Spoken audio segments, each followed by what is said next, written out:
All right. I think we're live. All right, let me double check real quick.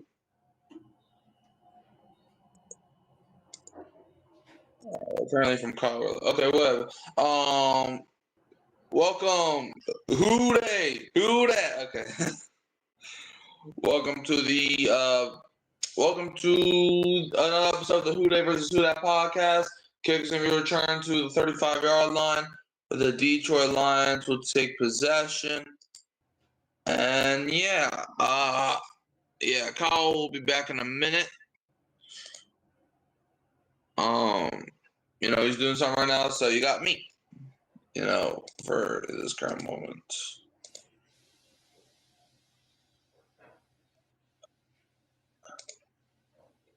All right, 1st and 10 for the Detroit Lions with 14:55 to go in the first quarter.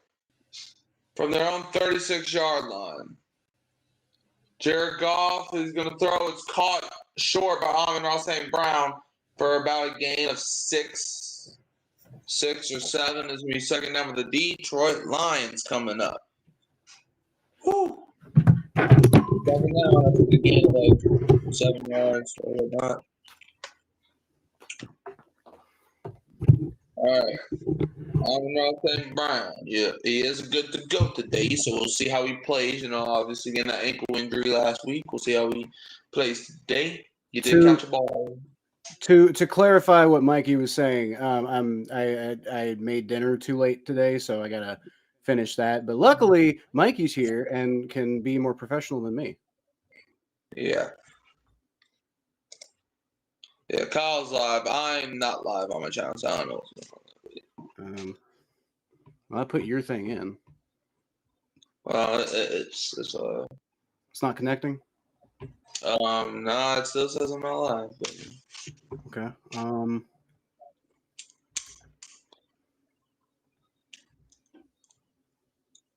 Oh, duh. Here. Now you should be able to go live. That's my fault. I forgot I have to click that button. Anyway, y'all, I am making dinner right now, so I'm not really. Picks up the first down, gets us to the 40, spins to about the 37 of the Dallas Cowboys, and Lions are already in striking distance. Good Lord. I predicted the Lions to score 12 points. I predicted them to score 27, so. Jared Gibbs, man, already turned the Cowboys into a late Thanksgiving dinner. Oh, boy. Just a week later. Yeah, y'all. I think Mikey basically explained it, but I am currently making dinner. So action, God throws. It's caught by Gibbs. Gibbs gets it to the 20, to the 15, breaks out of it, and gets it to like the 11. God damn. All right. Dallas got a tackle worth of beans. All right. Well, Kyle exits the room. You got me full time again. Yay. Man, Jameer Gibbs, bruh, he is churning up against Dallas. Like it's nobody's business. 1st and 10 from the 12. It's going to be a play action. Roll out to the right, throws it. It's caught by Dwelly. Number 82, I think that's Ross Dwelly. Gets a few more yards, a couple yards. It's going to be second down, though. Dallas does not have any Trevon Diggs. I don't know if that's good for Detroit or bad for Dallas. Honestly, it might be. I don't know. It might be good it might be better for Dallas is not playing. I mean, obviously you don't root for injuries, but I've been saying this for years. Diggs is not a good corner. 2nd and 6 for the Detroit Lions from the 8-yard line of Dallas. It's a handoff, Jameer Gibbs, who Dallas stalls them. Or Dallas actually makes a tackle there. It's going to be 3rd down after a loss of 2. So loss of 2. It's going to be 3rd and 8 coming up for the Detroit Lions. Tell me why I thought Donovan Ezraku was Michael Parsons. I saw the 41, but I thought that 4 was a 1. So I thought that was Michael Parsons. 3rd and 8 at the 10. Jared Goff. He's gonna roll out to the left and he's gonna get sacked from behind. Number 53, is that Jadeveon Clowney? Or is that someone? I don't know. That's 4th down. That's long hair. I don't know if it's Clowney or not.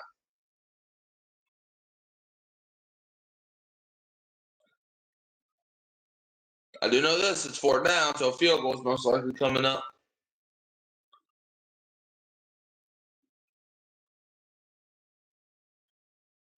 4th and 18. Yes, Dan Campbell does know field goals exist. It's a 38-yard kick by Jake Bates. The kick is up right down the middle. The Detroit Lions go up 3-0. Unfortunately, I can't help you with the scoreboard because I don't have that power. But, yeah. Lions get 3 points up on the board. Duh. Anyway. 3-0. Pretty good opening drive by Detroit. If you're Detroit, though, you want to get 7 there. But, you take points when you can get points. I feel like if they would have took the points on a couple 4th downs that they went for last week, it probably would have beat the Packers. So, points are key to victory.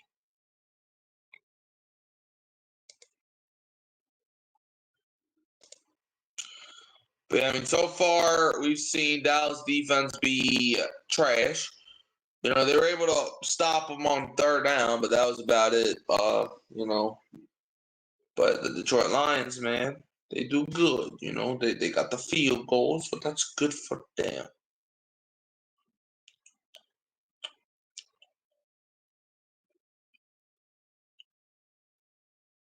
Did the Lions get a field goal? They did do that, yeah. Okay. So that's what is going to happen in this game. They're going to get 4 field goals. Okay. You never know. They get 4 field goals and Dallas gets 4 touchdowns. Yes. I mean, Dallas has a really good offense. Like, that's possible. Detroit also has a really good offense. You have a really shut up. What? That don't even work. Yeah. Doesn't work, does it? Kind of like the Saints offense. Or the Who are you trying to insult? I've been dead inside since week 3.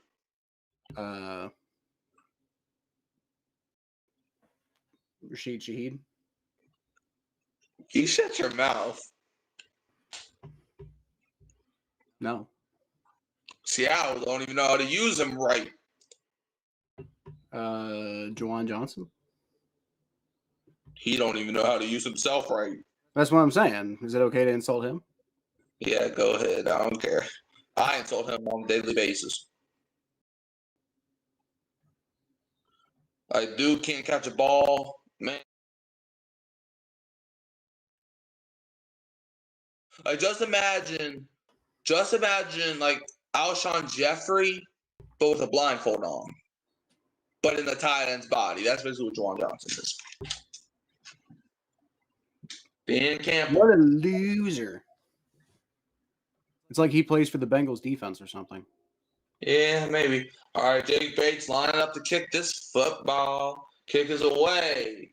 It travels into the air, into the nice December air. It's going to be returned by Turpin to the 20, 25. He's not blocking. He gets it across the 30 to about the 33. That's right now, for some reason, Lions are celebrating because they always do that for kickoffs for whatever reason.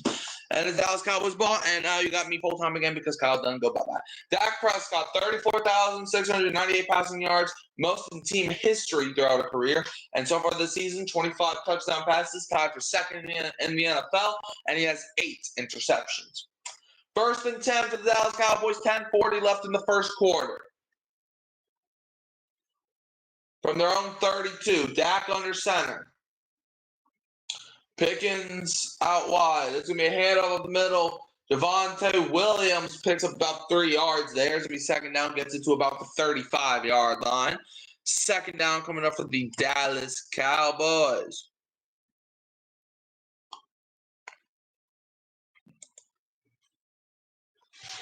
Second and 6. Brian Schottenheimer on the sideline. It's going to be play action. Dak rolls out to his left. Dak throws, caught by a wide open George Pickens for a first down. First down, Dallas Cowboys.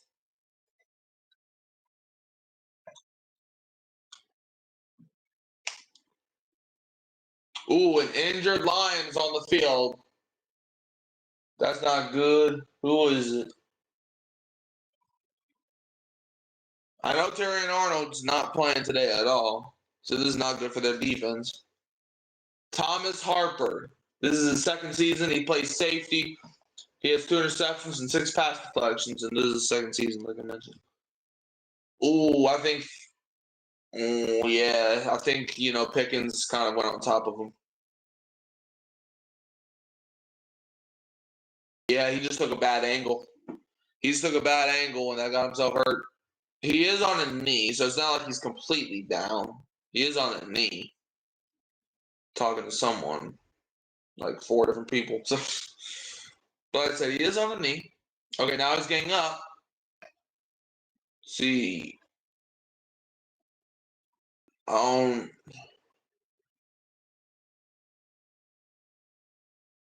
think they're trying to discuss like if he can walk on it or not. George Pickens took his Gatorade like nothing just happened. Took a sippy sip. All right, he is walking on it, with help, but I mean, never mind, not with help. I thought stuff on his arms was somebody else's hands, but nah, he's walking on off of it with his own power, so that's good at least. It's not detrimental. Avonte Maddox is replacing him. He plays cornerback, 8th season, 4 interceptions, 36 pass deflections, and 8 forced fumbles. 1st and 10 coming up for the Dallas Cowboys. From their own 47, Dak under center, takes a snap, play action, rolls out. He's going to dump it off. Caught by Javonte Williams. Lions, though, they tackle him for like a loss of 3 or 4. That was terrible by Dallas. 2nd down. That was like god awful. Like, I don't even know what they were trying to do there. I mean, I do, but it was not good. They were trying to do a screen pass to Javonte Williams, but that was so behind the line of scrimmage. Yeah, Derek Barnes was there immediately. That was a loss of 5. I was being generous. 2nd and 15 coming for the Cowboys from their own 42. Dak takes a snap. Dak is going to throw, and it's caught by a wide open Jake Ferguson, and he picks up the first down on a 2nd and 15. It's going to be 1st and 10 coming up for the Dallas Cowboys. Good for them. Cowboys going no huddle here. They're doing a quick snap. Dak, he's going to go deep with it, and it is incomplete.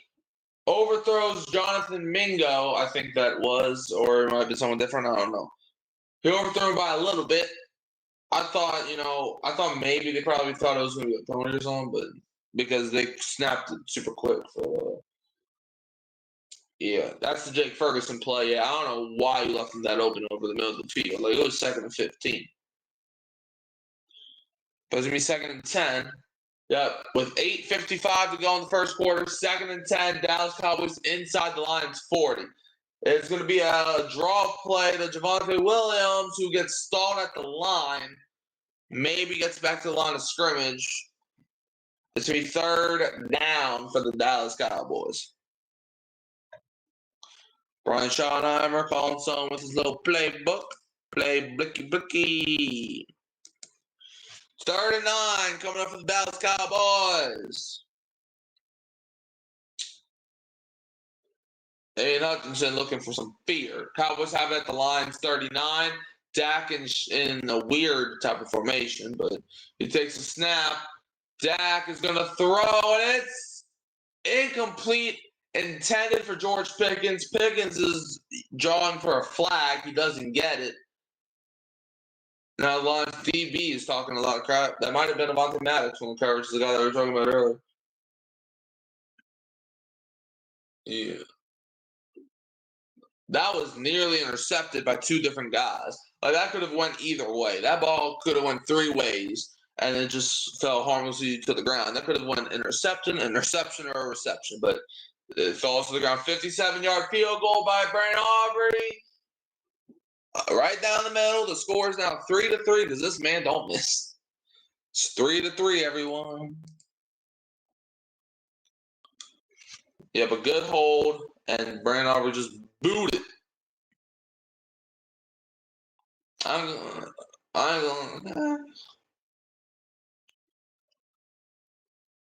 Oh, 3-3. And now we go to the commercial.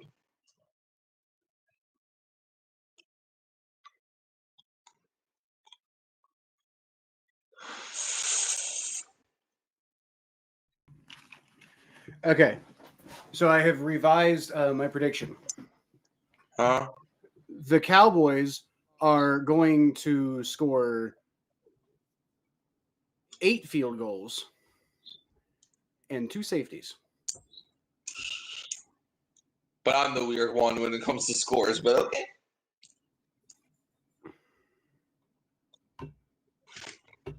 Don't tell me how to live my life. You always tell me how to live my life.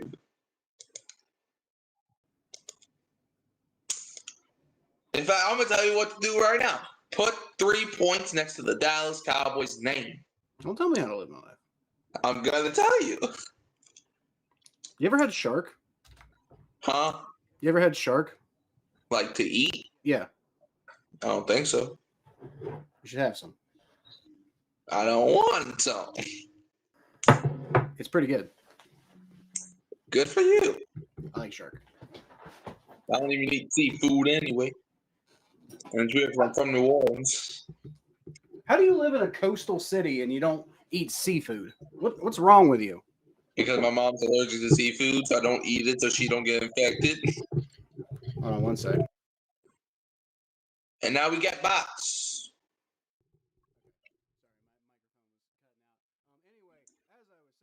And now you're muted.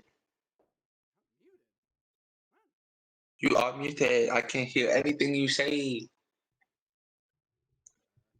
Which means I can say whatever I want, and you can't hear me. Yeah.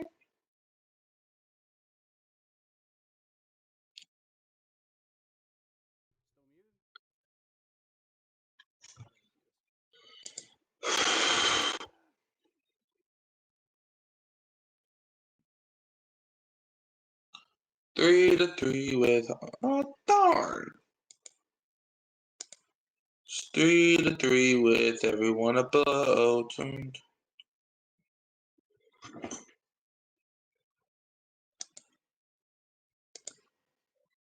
Block the model. All right, it's gonna be returned by Detroit. Gets it down the sideline. Gets leveled by Brandon Aubrey, but a pretty good return by Detroit. I think they're gonna be on Dallas' side of the field. I don't know. I was paying attention, but anyways, 801. Huh? Yeah. You are not.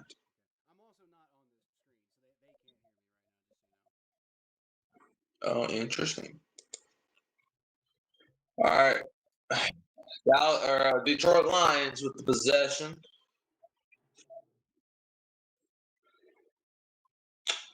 All right, so they're going to have about their own 47 to start their drive with 8:01 to go in the first quarter.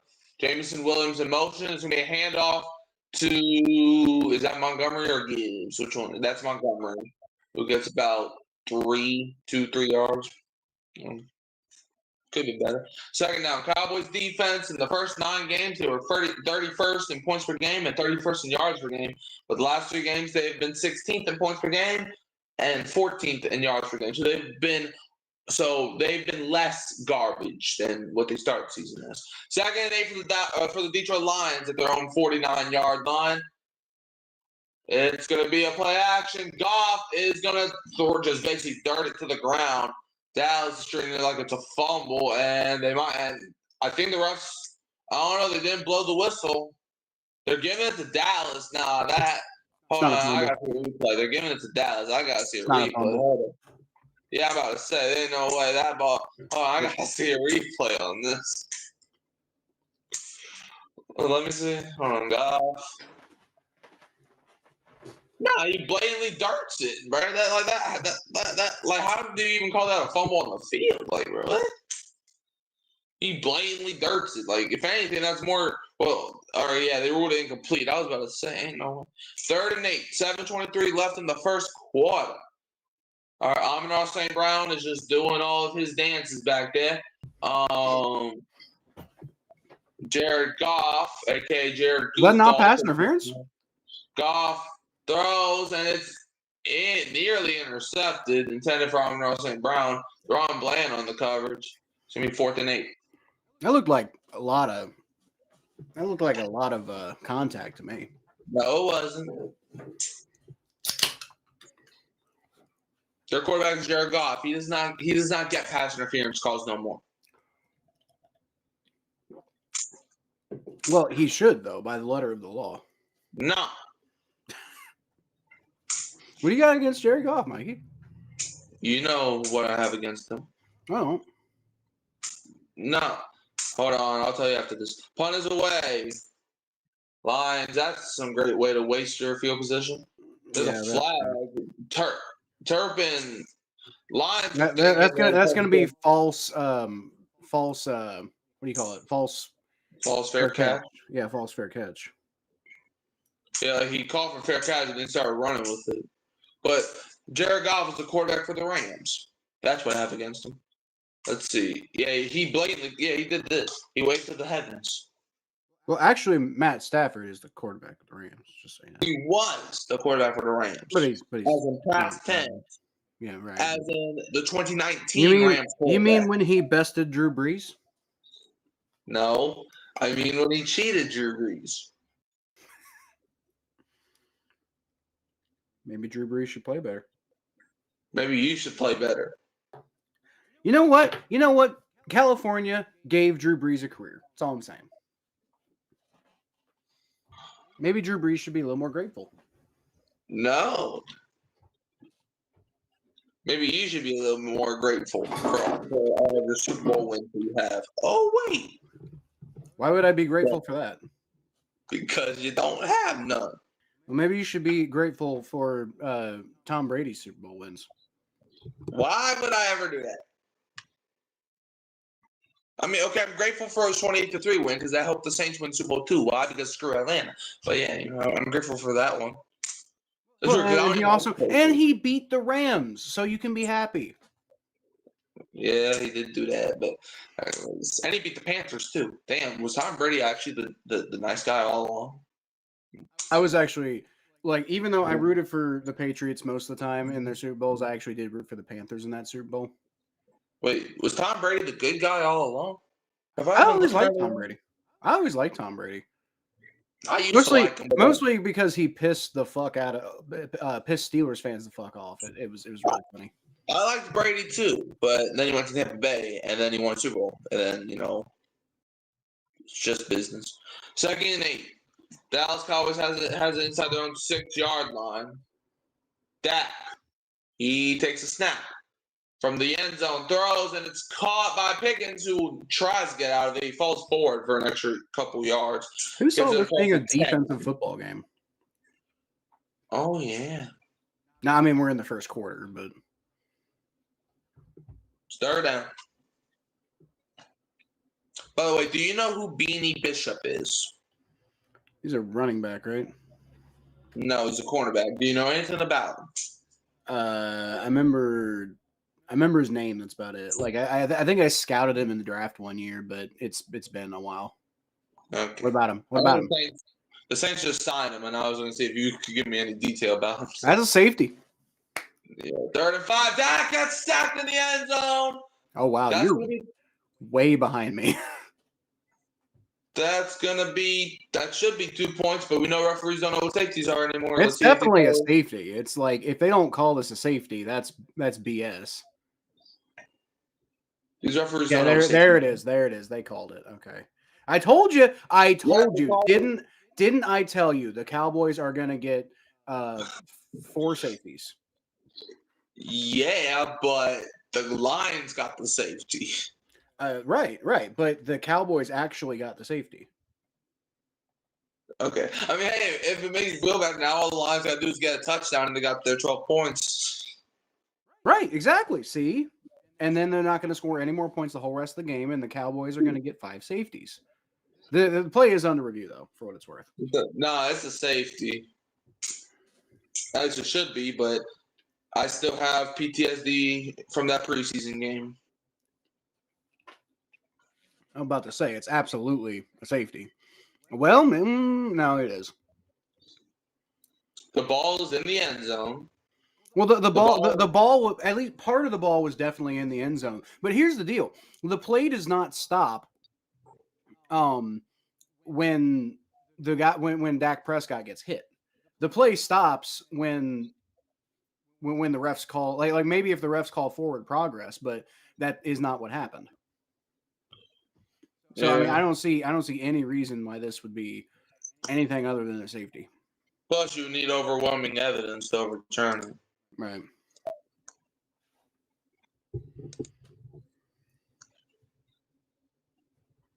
You know, you can't say that that's overwhelming evidence. That's not a safety.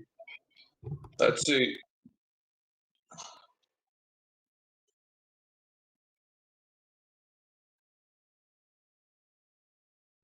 They fucking overturned it. Are you serious? It's 4 down. I told you these guys don't know what a safety is. They don't know what a football play is. Apparently. I know. Like how? Like. Well, first, we didn't know what a catch was. Then we didn't know what a fumble was. Then we didn't know what an interception is. Now we don't know what a safety is. Like I don't understand because like it's not the second you get hit. Like the play doesn't end the second Dak Prescott gets hit. That's not as far as I'm aware. That's not the fucking rules. It's not like it's not like getting a touchdown where like once you cross the plane. Plays over and with the safety, it's like if you get hit before the ball, like that doesn't make any sense. Like I understand forward progress, but like he didn't have forward progress. 4th and 14. Brian Anger's going to punt it from the back of the end zone, and it's going to travel. The Lions should get good field position out of this. He returns it to the 50, to the 4, and more like the 42 or the 41. Good return there. Start, yeah. I mean, well, wait, are they going to go back on the field? Maybe. So I was going to go P for the D, but let's see. And he doesn't even get hit. And Dak doesn't even get Dak gets hit when he's in the end zone, so you can't even say it's when he gets hit. Like the first time he was touched was when he was in the end zone. So that's just something that's outrageous.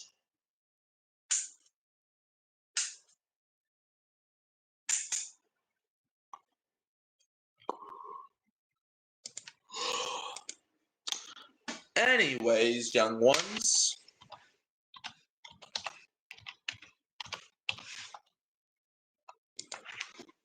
We're going to play a little game.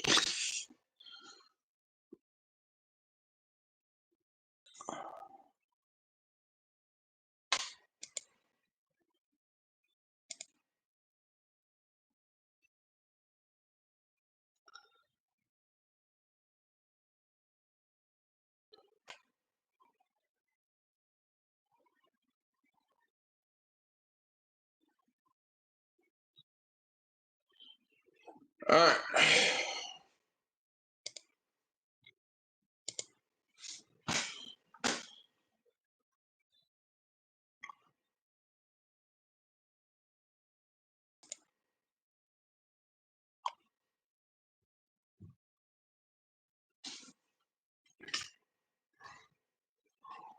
Interesting.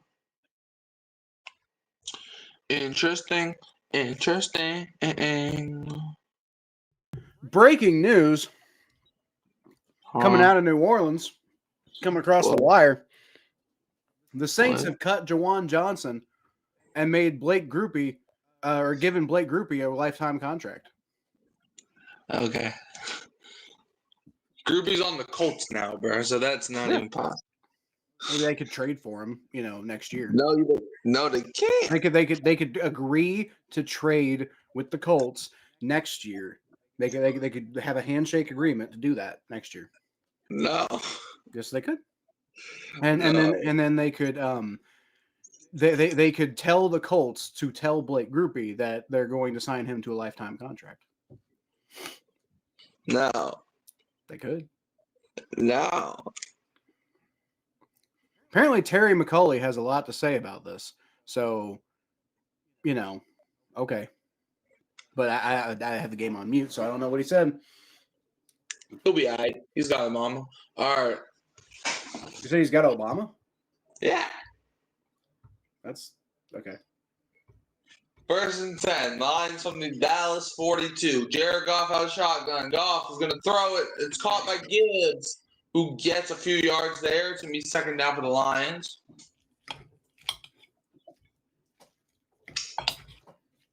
On Dallas's Swiss cheese pullover of a defense. Oh, shit. That's not okay. I have to go recook this shark.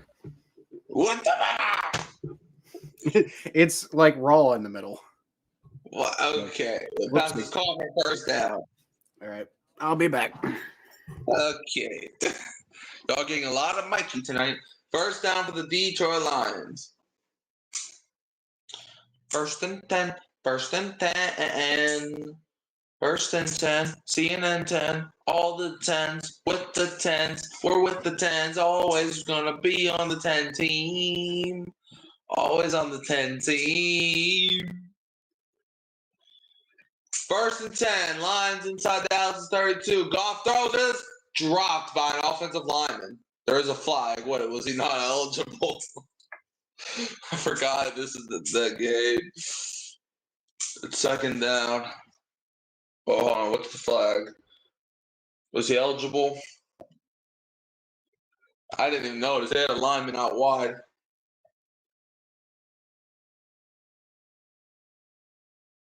He just playing. Even if he caught it, he wasn't going nowhere. Honestly, it's probably better that he did drop it. I don't know who number 70 is, but he doesn't drop the ball. All right, it's 1st and 15, so whatever they called, it was on the Detroit Lions.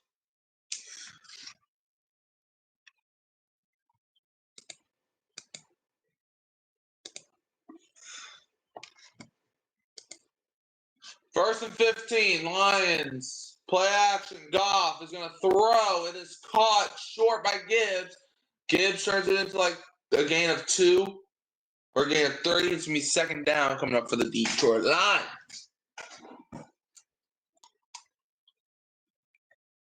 This is a long 1st quarter.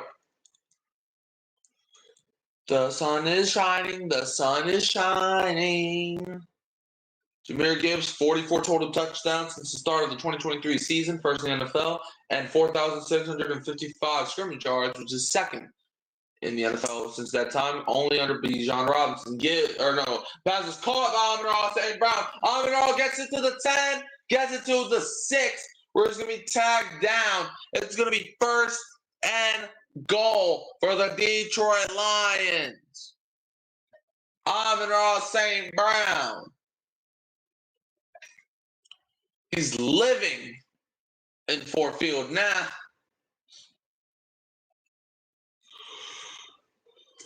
So we 1st and goal for the Lions. Amon-Ra.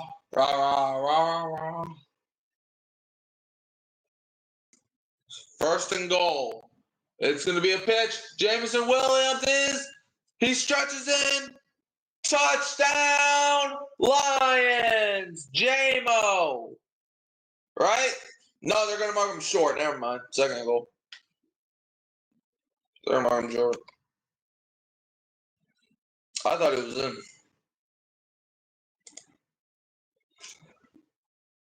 Let me see. Okay, yeah, he was out. He's out. Yeah, he's out, and the ball's at the 1 yard line. So the ball's gonna be at the 1. All right, 2nd and goal coming up for the Lions at the 1. Goff is going to hand it off to Gibbs, and now that time he is for show in the end zone. Touchdown, Lions! It is 9-3, pending the extra point. 6 plays, 42 yards, took 3:10 off this freaking clock. Jahmyr Gibbs caps off the drive with a 1-yard walk-in touchdown. Dallas just couldn't bring him down. With 2:14 remaining in the first quarter.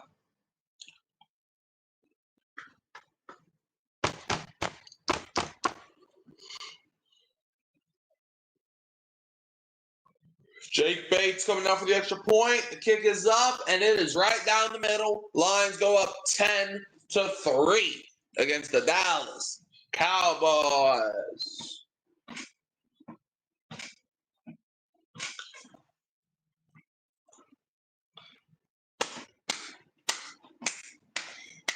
Good job, Detroit. Good job on putting belt.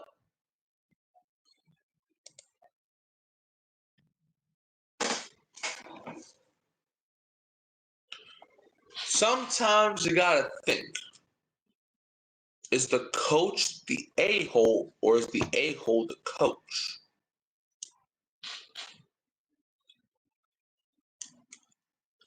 Just something to think about.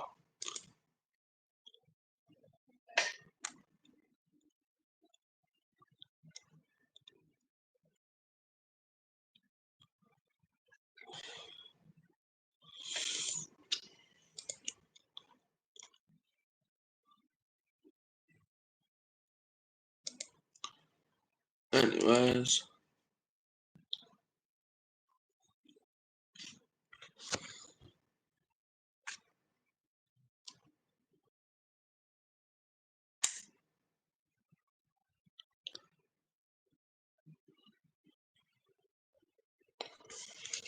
Bro did get rocked by a kicker.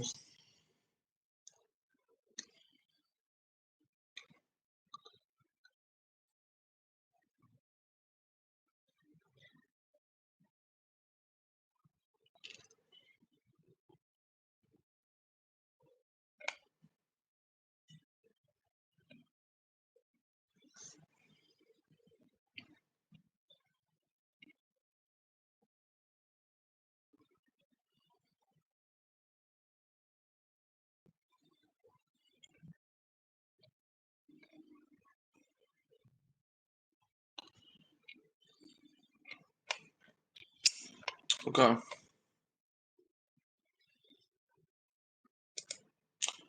Interesting. Okay. All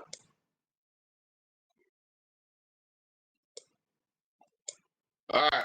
Ultimate Man of the Year award. Cowboys and Solomon Thomas. Lions, it's DJ Reader.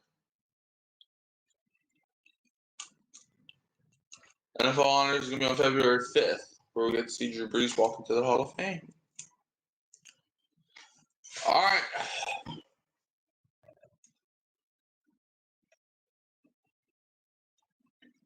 Kick is away. It's going to be returned by Turpin, who gets it to the 20, to the 30, and that's where it's going to be brought down. Dallas Cowboys taking the field. Cowboys remaining scheduled. They got the Vikings, Chargers, Commanders, Giants. That's a cupcake schedule. And the Lions, they got Rams, Steelers, Vikings, Bears. So the Cowboys, their only tough games going to be against the Chargers. Lions, they got the 9-3 Rams and the 9-3 Bears. But the Cowboys, they got the 8-4 Chargers, if Herbert's playing, then maybe, but I don't know. Cowboys, they could make a run. I ain't going to lie to you. 1st and 10 at their own 30. It's going to be a handoff to Javonte Williams for about a gain of 6. It's going to be 2nd down. Gain of about 6, 7. Yeah, I will say, though, Lions, are they winning Super Bowl this year? No, but, with a win, Dallas has a 39% chance to make the playoffs. The loss, they have a 9% chance. And if the Lions beat the Cowboys, they have a 55% chance to make the playoffs. And with the loss, it would be 19%. So that's a little high, in my opinion. 2nd and 3. for the Dallas Cowboys. Dak is under center. It's going to be another handoff up the middle to Javonte Williams, who gets like maybe a gain of 1 or 2. It's going to be 3rd down for the Dallas Cowboys. Kelvin Shepard is the Lions' defensive coordinator. Obviously replacing Aaron Glenn, who left to be the head coach of the Jets. See how that's working out. 3rd and 1 coming up for the Dallas Cowboys from inside their own 39. Or no, they're at their own 39. Dak's going to throw, and Dak throws it short. It's caught by Ryan Flournoy. And at the 1st down, is going to get it to about the 44-yard line of their own. 1st down. It's going to be 1st and 10 for the Dallas Cowboys. They have to snap the ball at least one more time before the 1st quarter ends. Cowboys, 1st and 10 at their own 43. It's a handoff of the middle. Javonte Williams picks up. That's like a gain of 2, maybe 3. It's going to be 2nd down coming up for the Dallas Cowboys. That's where the 1st quarter is probably going to end. There's 15 seconds. 14, 13, 12, 11, 10, 9, 8, 7, 6, 5, 4, 3, 2, 1. Happy New Year.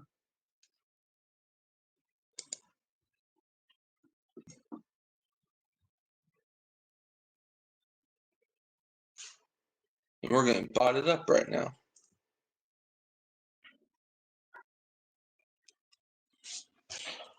Be right back, y'all.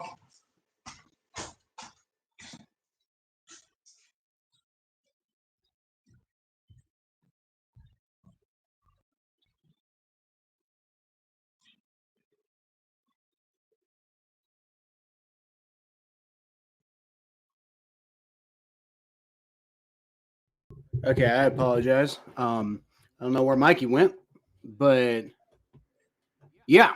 Boy, it's been a game so far. Not a good one. Boy.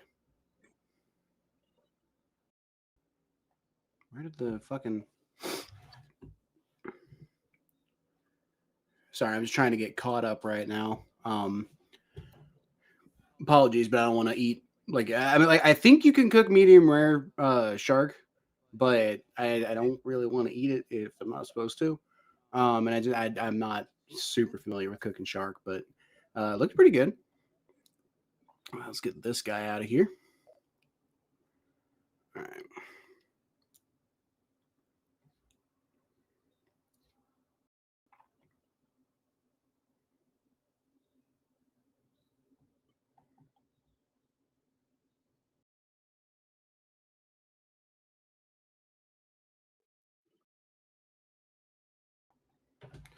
All right. And let's see. No, the Lions scored a touchdown apparently at the end of the 1st quarter. So let me go ahead and probably go ahead and switch that to the 2nd quarter. Boy, come on. There we go. And then the Lions have 10. All right. So far, Jahmyr Gibbs has gotten in the end zone, and Amon-Ra St. Brown has been looking pretty good. 33 yards on 2 catches, but the 2 catches they got were one of them went for 26 yards, so I guess the other one wasn't amazing, but I mean he got a 26-yard catch. So obviously y'all have seen it so far. You don't need me to recap. I'm just trying to catch myself up because I didn't want to eat raw shark. But yeah. Okay, if I can just fix the fucking camera here. Good Lord. There we go. All right, looks like we are we're back. 2nd and 7. Dak Prescott is in the shotgun formation. And he's going to take the snap, throws, and he's got man on number 19 to the left. And the Lions just completely swarm him. I think he picked up about 3 yards there. But they didn't really let him have too much It looked like Rocky Ya-Sin was the one to kind of clean up that tackle there at the end. It's gonna be third down, and I'm thinking 3rd and 4 most likely, depending. Oh no, this is 3rd and 6. Okay, they barely gave him any yards on that. Shows what I know. Dak Prescott is under center. He's motioning CeeDee Lamb out to the right. Takes a snap, rolls back, throws, and it's caught by CeeDee Lamb, who shakes the tackle, gets out, gets down to the 40, gets out to about the 35-yard line before he's chased out of bounds. Good play by the Cowboys. That's a first down and then some. All right. Cowboys got a first down. What I miss? Cowboys got a first down. Big catch by CeeDee Lamb. All right. So it's going to be a handoff to the left side. I think it was a jet sweep, actually. To the left, and he gets boom, chicka boom. There's going to be second half. All right. Yeah, sorry about that, Mikey. I just don't want to get food poisoning. Nah. Only I can get food poisoning. You gotta stay being healthy. Only I cannot be healthy. Oh, okay. Did you get food poisoning? No, but I got this.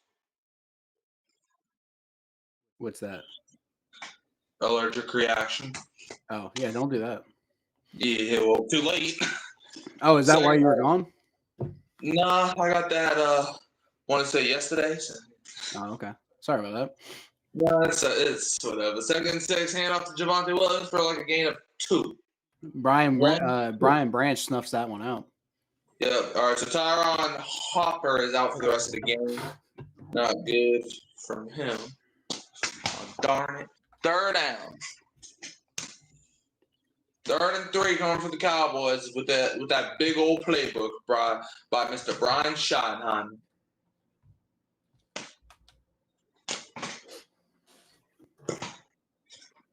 Third and 3. Dak is pointing something out on the defense, I guess. From the line's 30, Dak's going to pitch it to Williams, and he is going to get enough for a first down. Yep. By the way, you missed the awesome 1-yard touchdown run by Jahmyr Gibbs. Was it really good or was it boring? I can't tell from your... Okay, so it was boring. I got you. It was. I mean, Lions. I thought scored a touchdown on the play before, but now he stepped out of bounds. Bro, this man Dak caught the ball like these. Man caught the ball with like the bottom of his hands. 1st and 10, play action. Dak rolls out, throws, and it is high, but I think Ferguson snagged that thing. It's gonna be second down for the Cowboys. Oh, that's not that's Brevin Span 4. I think. Yeah. You know, I was so focused on the Bengals, the Bengals getting themselves kind of like back in playoff contention last week, barely, but still, that I completely missed the fact that the Panthers beat the fucking Rams. Oh dang, you missed it. Yeah, the Vikings got shut out.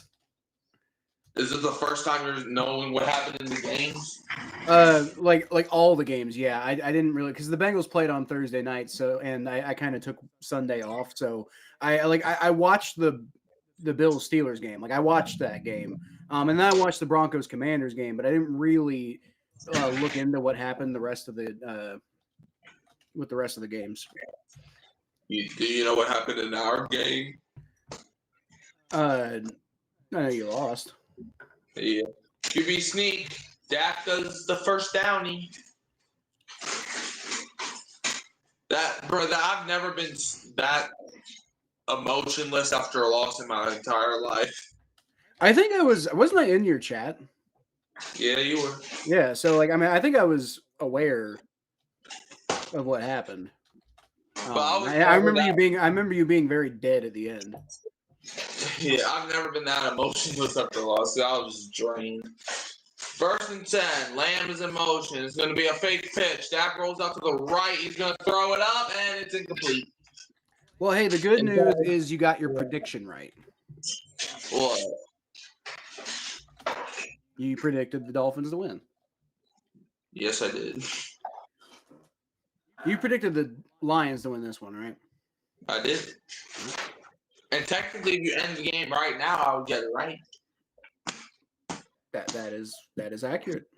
So let's go ahead and end the game now but so I can get it right. The problem is the Lions are not going to get another score for the rest of the game, except for a safety. Okay. Dak throws it as dropped. I mean, even if he caught, dang, Javonte Williams got knocked out by the air. But even if he caught, honestly, it's probably better that he dropped it because if he caught it, he was losing like 5 yards there. 10:04 left in the half. It's going to be 3rd and 10 for the Dallas Sons of Guns. Why? Because I said so. That's why. Current drive, 14 plays, 55 yards, 7:10 off the clock.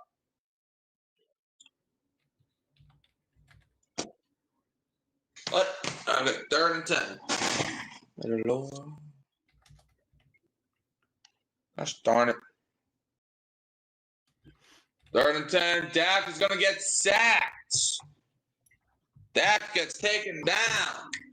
Boy. By Al-Quandin Muhammad. 4th down. Dak running off the field like someone stole something. That man sacking Dak like it's nobody's business. 4th down. I think somebody stole his pride. Yeah. What was 71 doing there? He didn't even try until the end. 4th and 19. You can already put 6 points on the board because he ain't missing. 42-yard kick. He missed it. No, he didn't. It was closer than what I thought, but this man literally has the leg of God. This man can't miss nothing. It's 10-6. Like, this man nearly made a 67 or 68-yard field goal a couple weeks ago. Like, this dude, if it is under 64 yards, he will knock it down. Guaranteed. You want to get into some predictions? Okay, man. All right. Anyway. The very first game we're going to predict is this game. We've already done that. So the second game that we're going to predict is the Colts and Jaguars. Colts going to Jacksonville, where they do not have a very good record in recent years, as in they haven't won at all. So the Colts is this going to be the game, or the Jaguars going to take control of the division? Okay. How you do that? Okay. I think the Jaguars and the Colts. I think the Colts winning streak or losing streak will continue. Give me Jacksonville. All right, I agree with that. The Colts are looking weird to me lately, and the Jaguars are weird, but they've been weird all season, and they're consistent with generally kind of getting it done. So it feels like the Jaguars are the team that has some semblance of momentum right now, and the Colts are kind of flailing. Yeah, I mean, like the name of the game is the team that's hot, and the Jaguars are hot, while the Colts are cold right now. Like the Colts, they were like what 7-1, and they're like what 8-4 now. Oh yeah. All right, you got the. I know this one's going to be a tough one for you to predict, Mikey, but I'm going to need you to like dig down and just like be objective and give me your like honest analysis here, because like I know it's going to be tough for you to predict this one. Got the Seattle Seahawks going to Atlanta to play the Falcons. I got Atlanta winning. Wait, really? Yeah. What on earth? You're out of your mind. Okay, so I'll give you a chance. Why? Because this is what Atlanta does to folks. They always, for whatever reason, decide they're going to beat some of the better teams, but then they go out and lose to the Jets. I know when to basically pick Atlanta.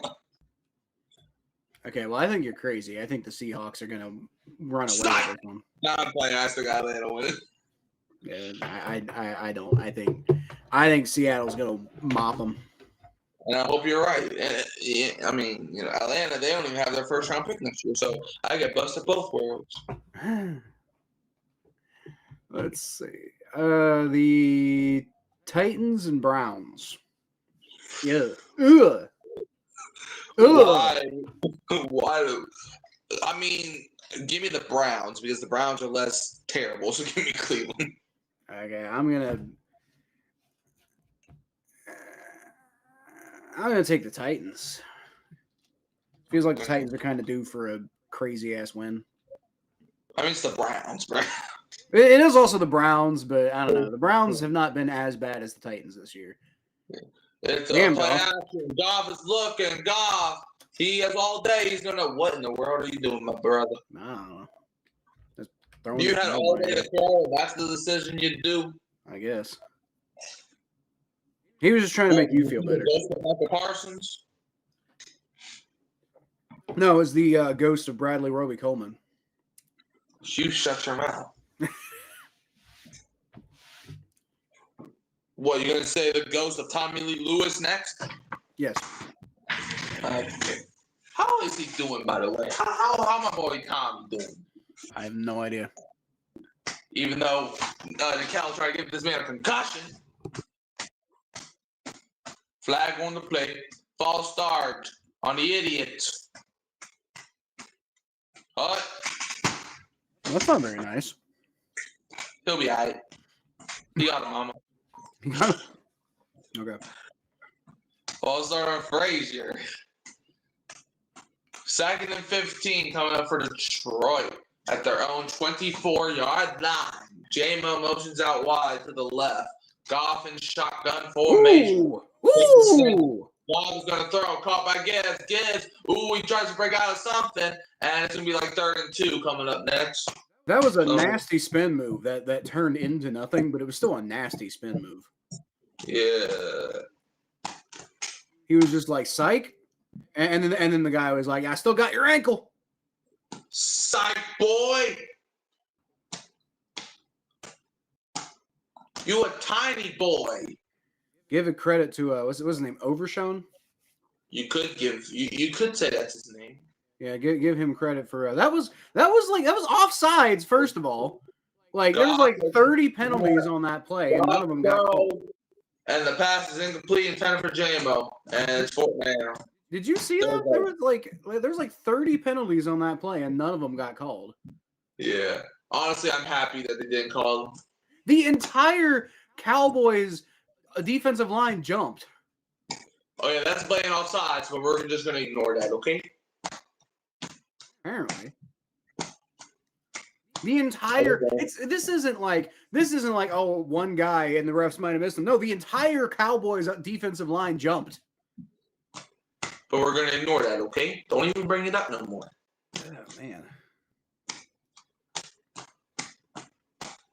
Jack Fox. It's okay. It's just as I predicted. Like I said, the Lions are going to get one safety for the rest of the game. Punt is away. Okay. It's going to be fair caught around the 20 by Kavontae Turpin. That's where Dallas is going to start their punting drive. Start their drive. Dan Campbell got a lot of balls. We'll see if he uses them. We'll see if he uses them today. That's not all signs. Honestly, I'm not even joking when I say this. I could see a world where the referees don't call that. And I'm being serious about it. Why? Because, I mean, in order to jump off sides, like, he has to, like, be over the line. And I think they just shifted first. That was at least neutral zone. But what? Okay, I will grant you that some of those guys may not have been over the line, but the guy all the way on the left definitely was. I mean, maybe, but like most of it was hard for me because I was looking at different people, and what I saw a lot of people shifting over to the line. But I could see an argument where you can make for being offside, and I could see an argument where you don't. I'm just saying the guy on the left. I didn't see who it was, but the guy on here. You know what? Since we're on a commercial, I'm going to go back and I'm going to look at that. And maybe we'll have time for predictions too, but nope, not that play.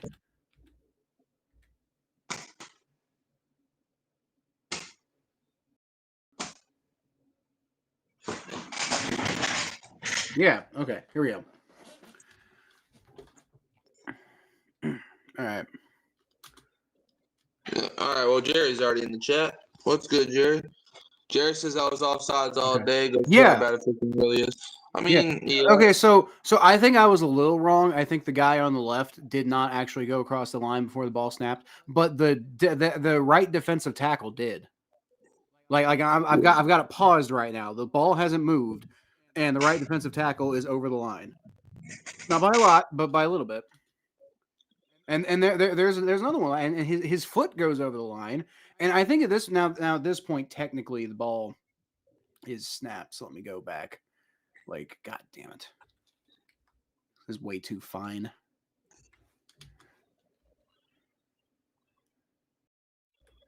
I mean, but like from what I saw, I just saw everybody shift over because I don't think it's illegal for you to shift.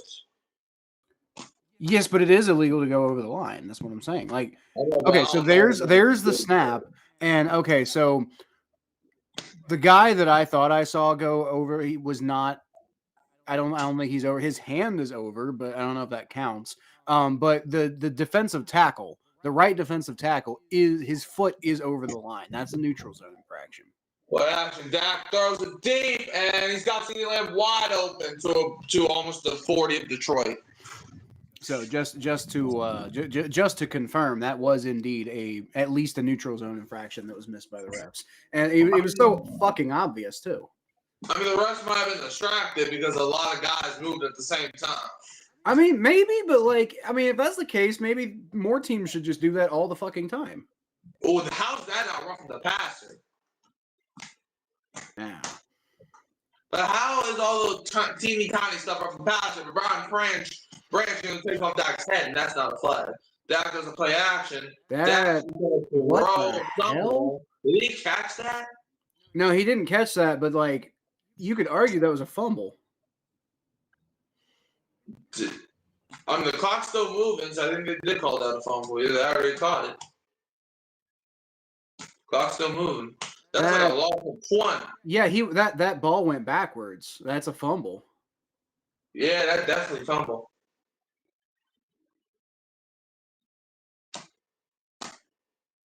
Jesus Christ. Yeah, they're moving backwards. Whew. It's going to be crazy when the Cowboys have this flurry of points in the second half to get to 28 points. They're not the Saints. They can't score. Can the Saints score? We scored in the second half.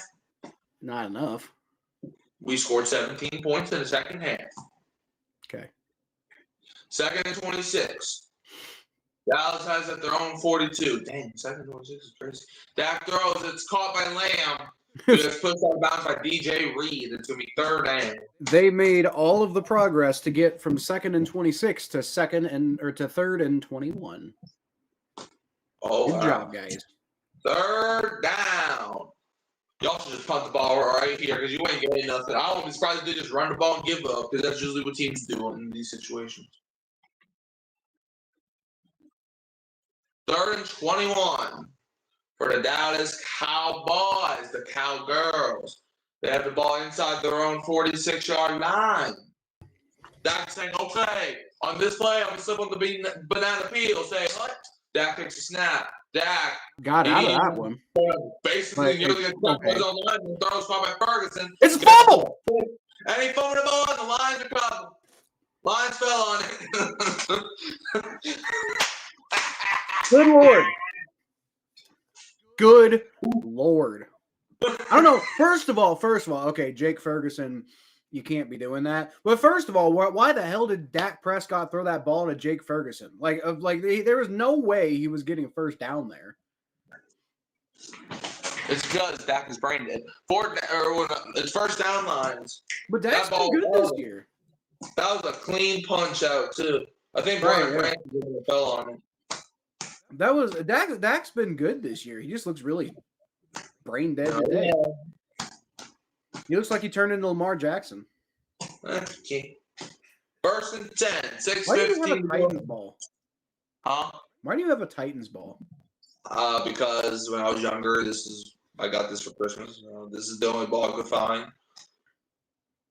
He left to Gibbs, and he got 2 yards. I have a Saints ball somewhere, but I don't know where it's at. I have I have this ball. Oh, flag on Dan Skipper. I think they call it holding.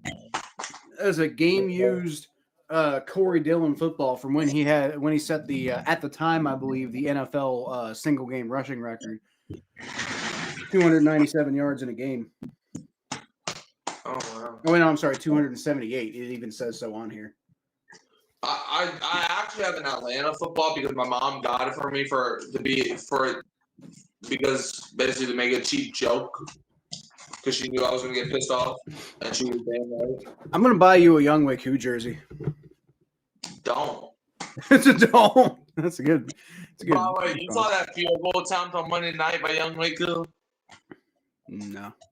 Where he missed the ball? Like he didn't miss the kick, he missed the ball. Oh yeah, I did see that. Like the dude kicked the ball, or the dude tried to kick the ball and he missed the ball. It's one thing to miss a kick, but to miss the whole ball. First 25, Goff throws is caught by Isaac Tesla, I think. Yeah, that's Isaac Tesla. And I texted my dad this when he did that. You can take Younghoe Koo off the fail cans, but you can't take the fail cans out of the Younghoe Koo. 2nd and 17 for the Detroit Lions, boy. When I tell you, man, 2nd and 17, foe.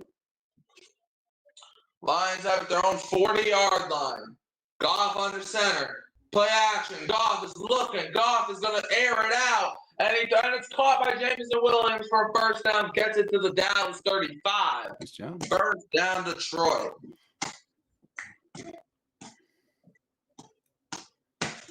We say air it out. Okay. Dude, he kicked the field. Deron Bland is so overrated, dude. If this man getting an interception, he's getting burnt.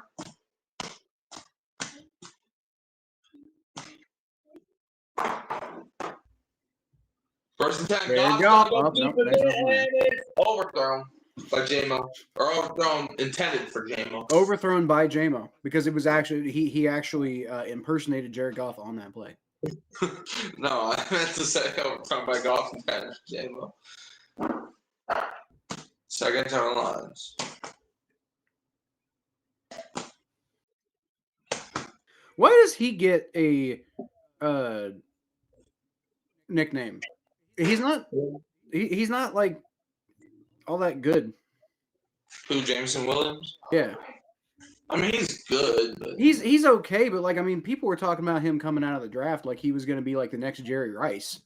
Hand out the middle to Montgomery. Oh! Right through the middle to the 10-5 touchdown. And dude, that David Montgomery, man.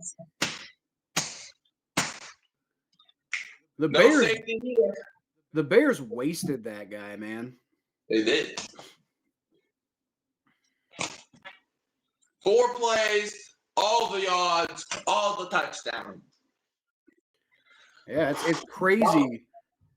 It's crazy how the Lions are about to get negative 4 points the whole rest of the game. What? You heard me. That's literally impossible. That's you just need to have imagination. I don't, though.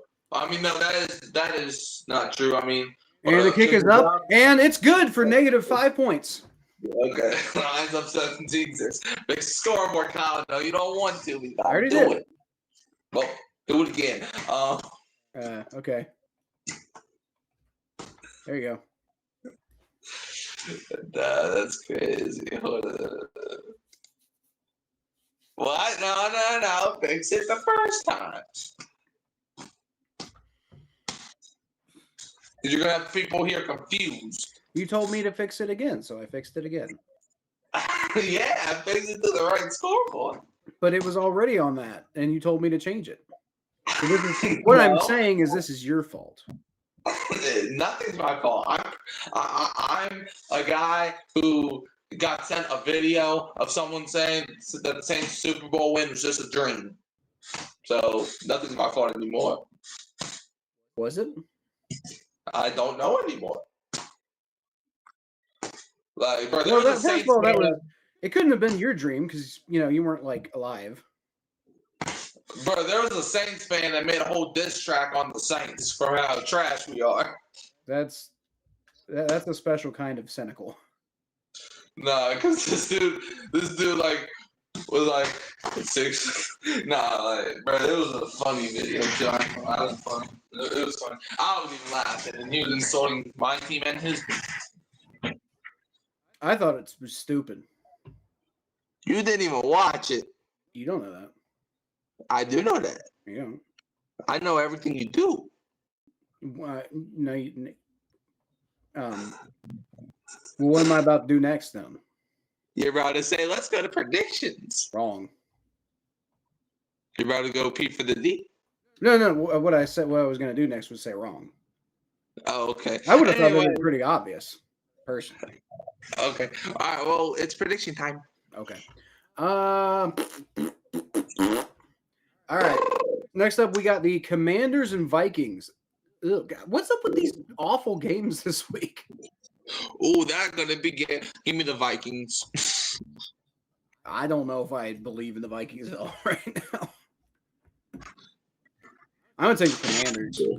They almost beat the Broncos. Man, bruh. I mean, yeah, they almost beat the Broncos, but the Raiders almost beat the Broncos. Are you gonna sit here and say the Raiders are competent? Yes. Okay. Maybe if they're playing the Vikings. Okay. All right. So, oh God, the Dolphins and Jets. Ugh. What did we do to the world to deserve all these terrible teams? Give me the Jets to win.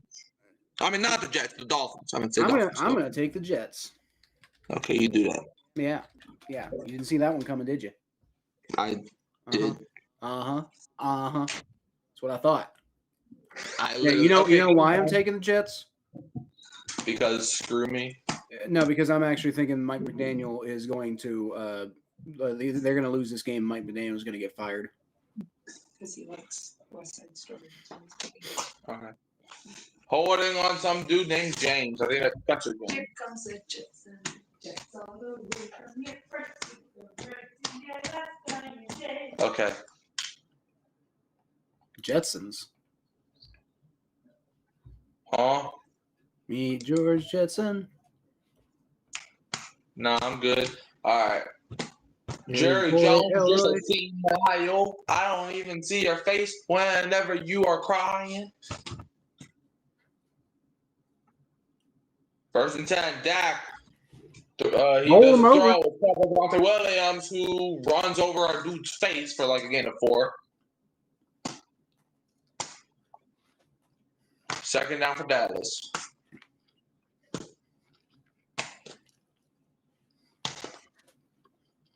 Second and 5 coming up for the Cowboys.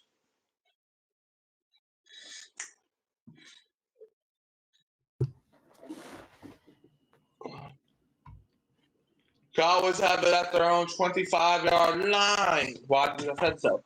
Dak. Nice. Dak is going to throw. It's caught by Lamb. CD Lamb gets it around to the 40, to the 46. So this is where the comeback starts, I see. Oh, what'd I say? No, what I said was this is where the comeback starts. No comeback. They're not the Saints. The Saints lost. But they still came back. No, to come back, you have to, like, at least get ahead. Like, I guess technically to come back, you don't have to win, but you do at least have to, like, get ahead. They nearly came back. But they didn't win. Okay, so they almost came back. Okay, almost. There you go. If Tyler Shuck would not throw in if Tyler Shuck does not throw that pick 2, Saints are sitting up here with the win. Of course, Minka Fitzpatrick decides to have his best game against the Saints. Of course. I don't know if that was his best game. He's had some really good games. That dude hurt my soul. 2nd and 7. I like Minka Fitzpatrick. He was always bad against the Bengals. Oh! Deep with it, and it is incomplete, but the PI call. Severe PI. And the fact that Pickens almost got that, like, that guy, that number 4 there of the Lions should just stop playing football. Why? Who's that? Reed? DJ Reed. Yeah, DJ Reed just stopped playing football after that. He got burnt so badly. What's good, Stranger? If George Pickens catches that ball, then DJ Reed needs to be like evicted from the NFL. Wait, hold on. The flags does not count on Detroit. Oh, why? It's offsetting penalties. They call PI on Pickens and on Reed. Oh, that's I don't know. Or they might have called holding there and then the PI as well. I don't know. I know it's offset. Oh, they call it holding and PI, so that's crazy. So dang. So the one time they call PI doesn't matter. 2 seconds. So, all right. Hi, John. How you doing? Hi, Stranger. How you doing? 2nd and 7 for Dallas. They're on 49-yard line. Hands it off. Draw play. Javonte Williams for a gain of about 3, 4. Oh, Stranger says Houday. Let's go. Apologies, I can't really can't put the what is it?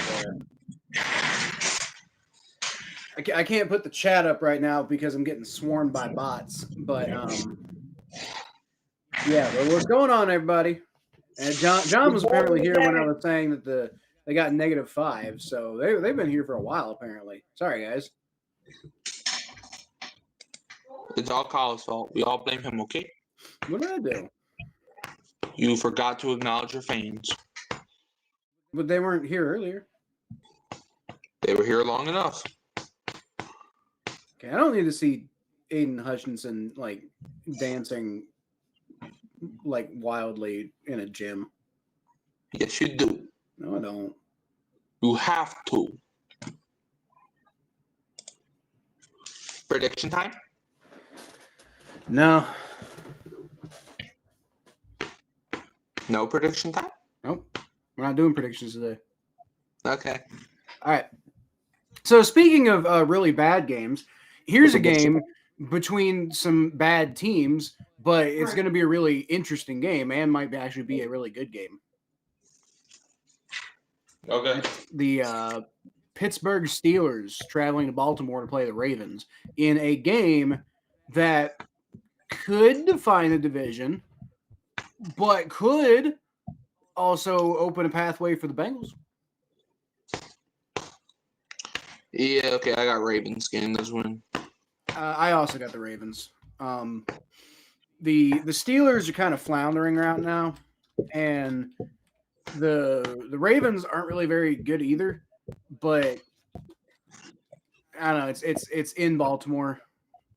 That's pretty much my analysis. It's in Baltimore, and the Steelers are bad. You know, I was watching this one video, like when the Ravens were 1-5, and they all, like a bunch of teams went to NFL therapy, and somebody,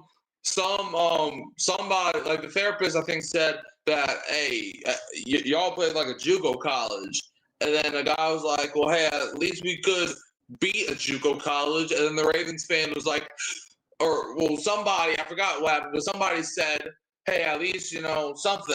But then the Ravens fan was crying and said, some people would really appreciate that, basically about being like not being able to beat a JUCO college. I have no idea what you're talking about, but that sounds hilarious. Because it was like, I forgot what the conversation was. Hold on, I could probably, listen to it. It was something. All right, well, anyway, it's 3rd and 4. Yeah, 3rd and 4 for the Detroit. No, Dallas Cowboys, my bad. The Detroit Cowboys. Yeah, 2 minutes left.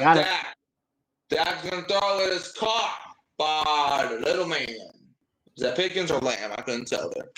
It's neither of them. It's Turpin, I think. Oh, it's Monty Turpin? That's crazy.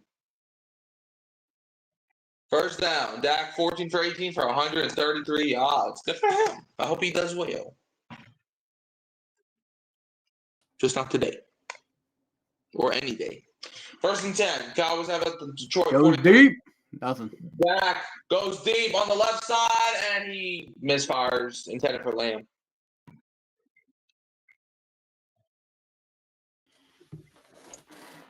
It is now 2nd and 10. It's going to be crazy when the Cowboys score a 22-point touchdown on this drive. Can't happen. You don't know. I do know. That's literally how football works. Wrong. You get 6 points for every touchdown you score. Wrong. That I'm not wrong. 2nd and 10. Dak throws. It is caught by Pickens. Gets like 8 or 9 yards there. It's going to be 3rd down. There is a flag. Late Cowboys. Rockies, yeah, the Lions are celebrating, so good for them. I hope they continue to celebrate. I don't even like the Lions. I just don't like Dallas. Yeah, Jared Goff deserves to win. No, you don't. All right, flag on the play. Personal foul, face mask on Dallas. Yep, face mask on Pickens.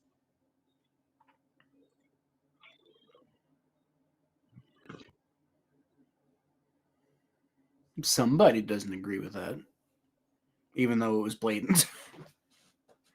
That's crazy.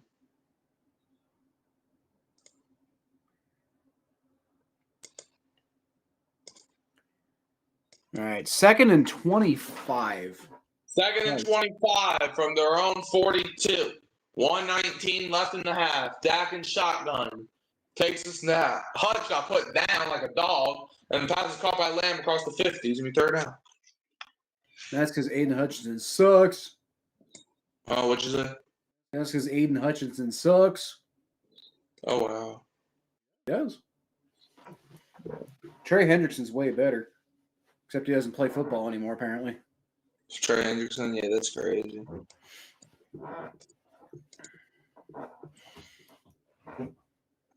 You want Trey Hendrickson back? Yeah, I'll take him. He might not play for you, though. I don't care.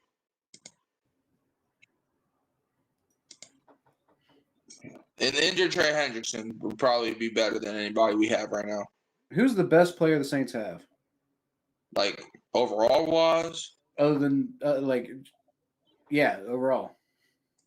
Our best player is Alvin Kamara, right? No, not him. It's probably DeMario Davis.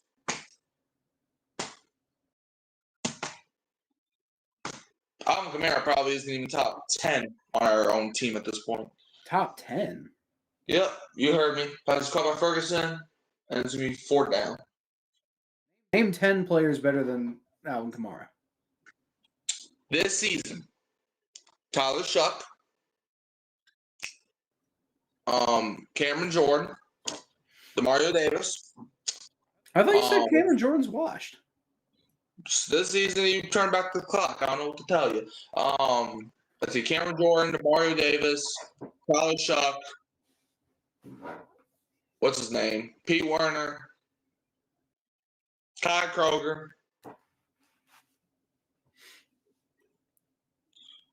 Not Sletchman. Okay. I'll give Kamara. I don't know. Kamara's been trash this season. Talise Fuaga. I would even take Devin Neal.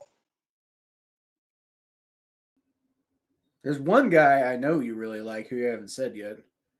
Honestly, I probably would take Juwan Johnson, honestly. No, I wasn't talking about Juwan Johnson. I was being serious. Kick is good, 17-9. There's one guy I know. There you go. Jonas Sanker, he's been better. And Justin Reed. Justin Reed's a bitch. Okay. What does that got to do with his overall? Everything. He's a bitch.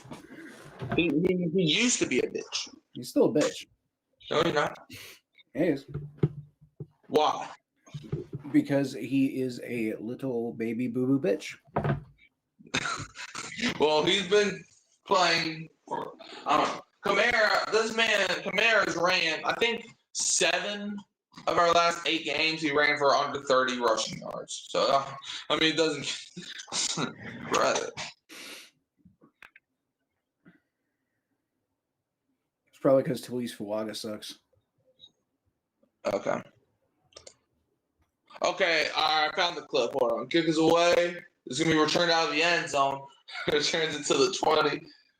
And he spins out at 26. Okay, so I found the clip with the Ravens fan. So the 49ers fan said that, or was taunting the Cardinals, saying that even though they're so injured, they are still 9 day better than the Cardinals. And then the therapist said, bro, the Cardinals can't even beat the Cardinals. They probably wouldn't even be able to beat a high school team. And then the Ravens fan said, some people would really appreciate that, you know? You understand it? No. It's because the Ravens couldn't beat a high school team. Oh, is that the whole joke? I thought you were saying there was something deeper to it. No, it's because they couldn't beat a high school team. So, you know, it was like some people would really appreciate beating a high school team. Basically, that was the thing. Anyways, Jake. Pretty sure our defense. Well, not lately. Prior to like the last 2 weeks, I'm pretty sure our defense wouldn't have been able to beat a middle school team. That's nice. 2nd and 6. Goff throws. It is caught wide open as Jahmyr Gibbs, and he's going to go down for an easy first down. That man did not fumble the ball. You're just wasting your damn time, and you're wasting the time off the clock. First down. Lions have Lions have one timeout in their back pocket. Goff throws. Caught by St. Brown, who does get out of bounds and picks up a first down with 17 seconds on the clock with the Glock. Second, it's going to be first down. So what do you think the odds on my score being correct are? I would give them a 2. Really? How? A -2. Also how? That's not how math works. It's how math works today. Okay. They mark them short. Doesn't make any sense. He was well past that line. Yeah, I know. Referees just don't make sense no more. Goff throws it out of bounds. I guess they're saying it was in the direction of Gibbs, and that's why it's not going. I don't know. 3rd and 1. That's all I know. 13 seconds on the clock. Dan Campbell looking at his plays because for some reason he's calling offensive plays for some reason.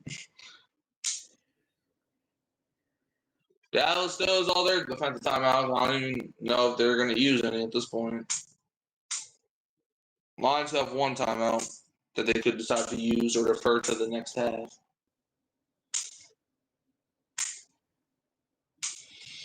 Third and 1. I think someone called a timeout. Might have been Dallas. Yeah, there's no way Detroit called a timeout. Yeah, okay, so Dallas used their first time out there. Schottenheimer just reminds me of Dennis Allen for whatever reason. This is the battle between the 8th and the 9th seed. Cool. Cool skis.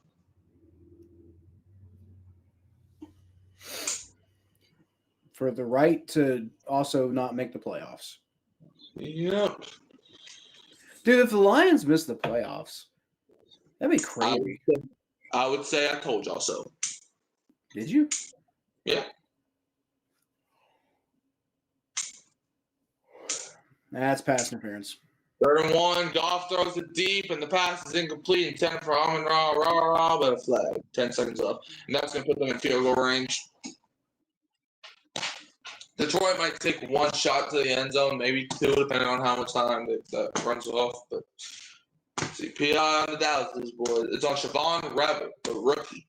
What are they doing, man? Like, that's like the worst thing you can do in that situation. I mean, I guess it might be better than giving up a touchdown, but like, you know, Lions are going to score now. 1st and 10.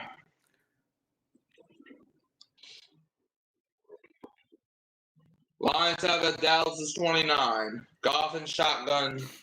Goff takes a snap. Goff is going to throw one up, and which sucks, dude, because he had a wide open guy. Isaac Tesla was wide open in the end zone. 4 seconds. Now you got to kick the field goal if you're Detroit. You're not going to be able to run another play after this.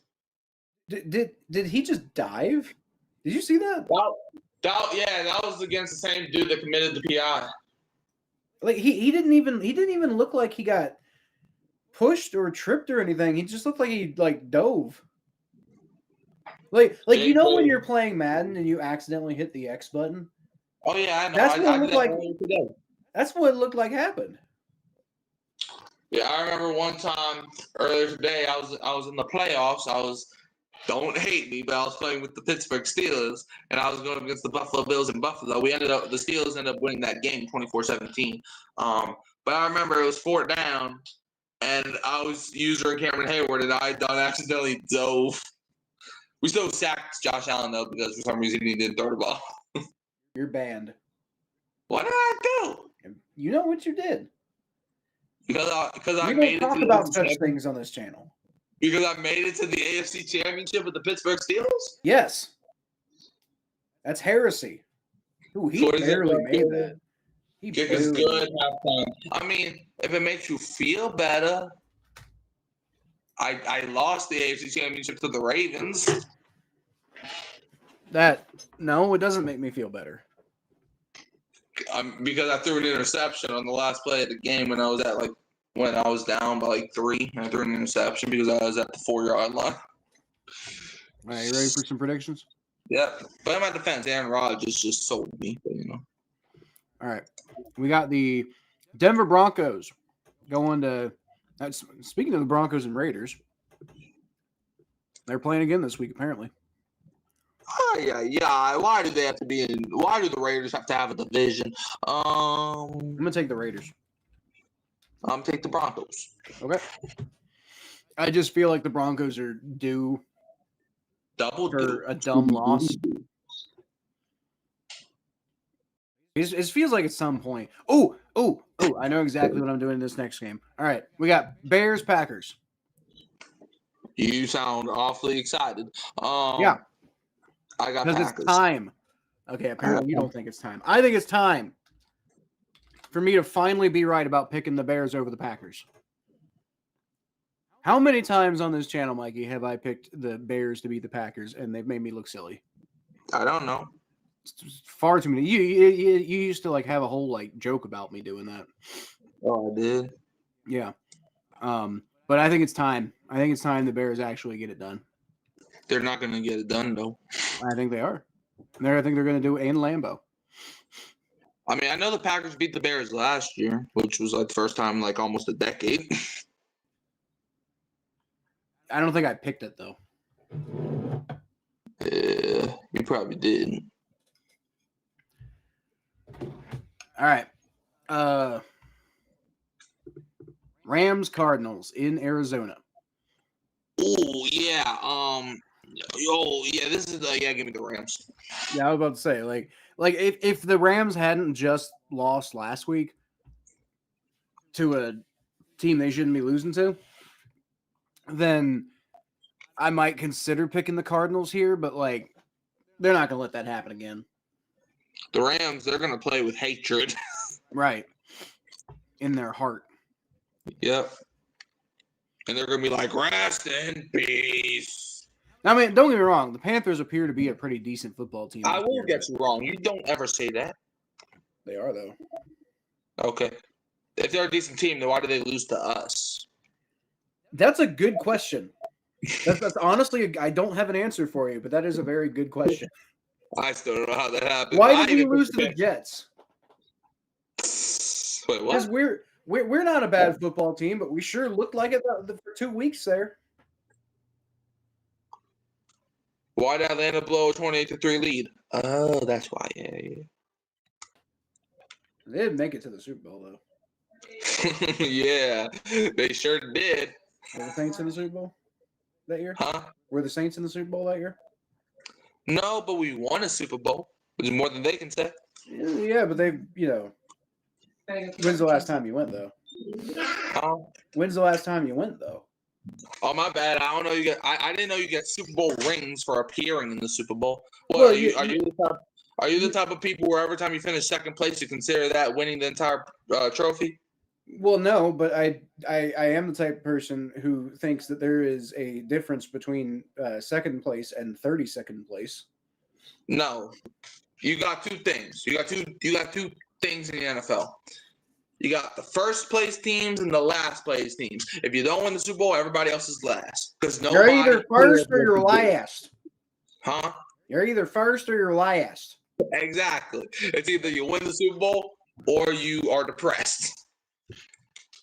That is true. That is true. I wasn't depressed when we lost the Super Bowl. I was like, I think I got kind of depressed later when I kept watching that replay of Jamar Chase beating Jalen Ramsey only to lose the Super Bowl. But like my reaction to that game initially was just like, dude, that was a really fun season. I hope that happens again next year, even if we lose again. Yeah, I mean, don't get me wrong. Making the Super Bowl is still cool and all, but I mean, would you rather just say, "Hey, we made a Super Bowl," or would you rather be or would you rather be the Cleveland Browns, or would you rather be the Philadelphia Eagles? What? Well, hold on. Who made a Super Bowl but hasn't won one? Would you rather be the Falcons?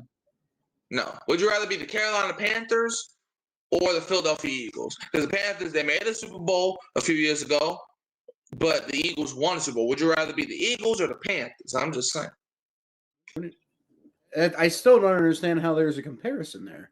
Because Eagles fans can celebrate that they are Super Bowl champions. The Panthers fans, what? They're supposed to celebrate like they just won Super Bowl because they made it? But there's a middle ground there. Like just because the Panthers, like I'd still rather be a Panthers fan than a Browns fan, or a Bengals fan than a Browns fan. I'm just saying there's something to be said about making it.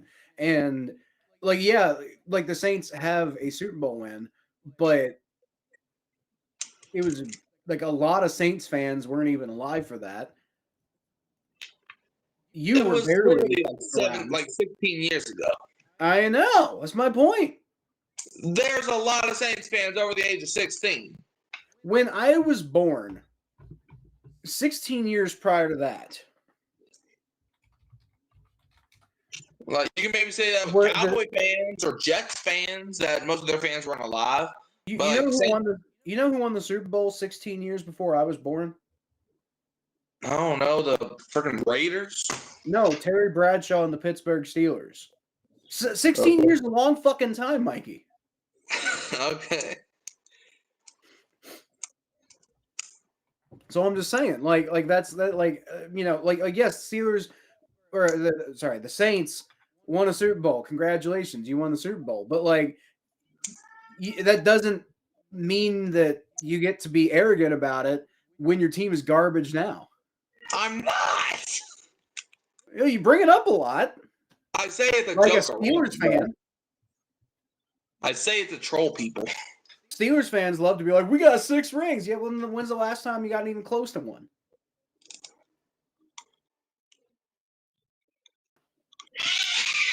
Well, yeah. I wish the Bengals would have won a Super Bowl too. Doesn't change the fact that the Steelers ain't got shit to say either, other than like, oh yeah, we won a Super Bowl like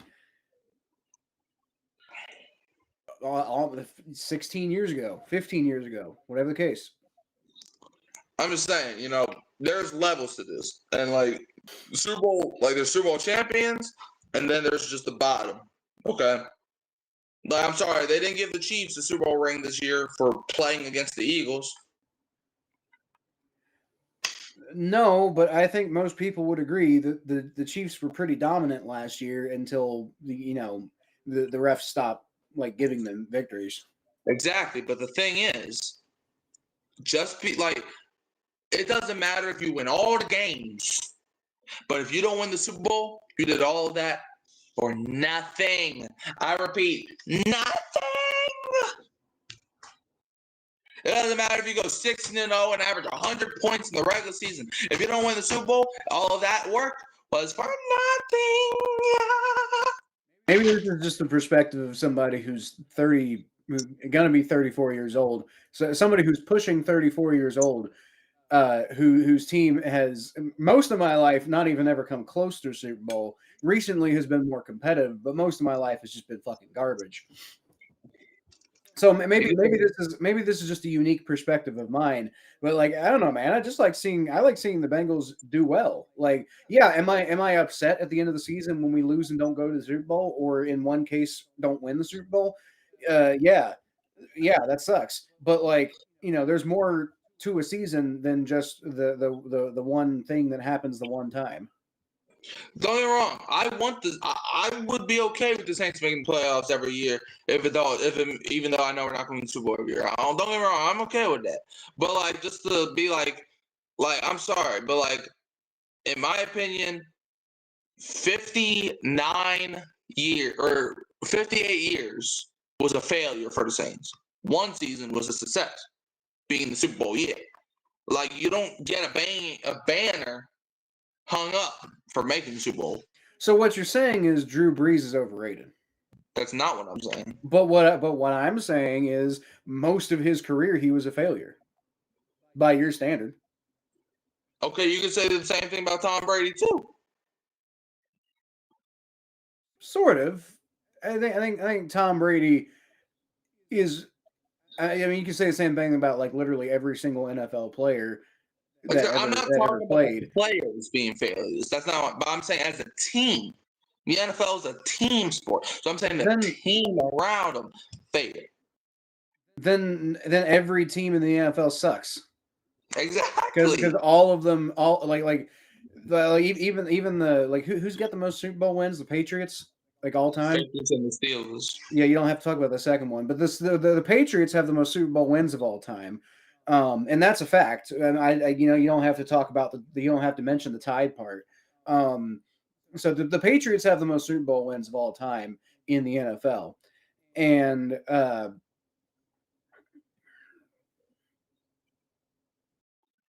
don't know why my brain just turned off. But the Patriots have the most Super Bowl wins in NFL history. And yet still most of the seasons they've been in the NFL, they have failed to win the Super Bowl. So therefore the Patriots suck, is what you're saying. All right.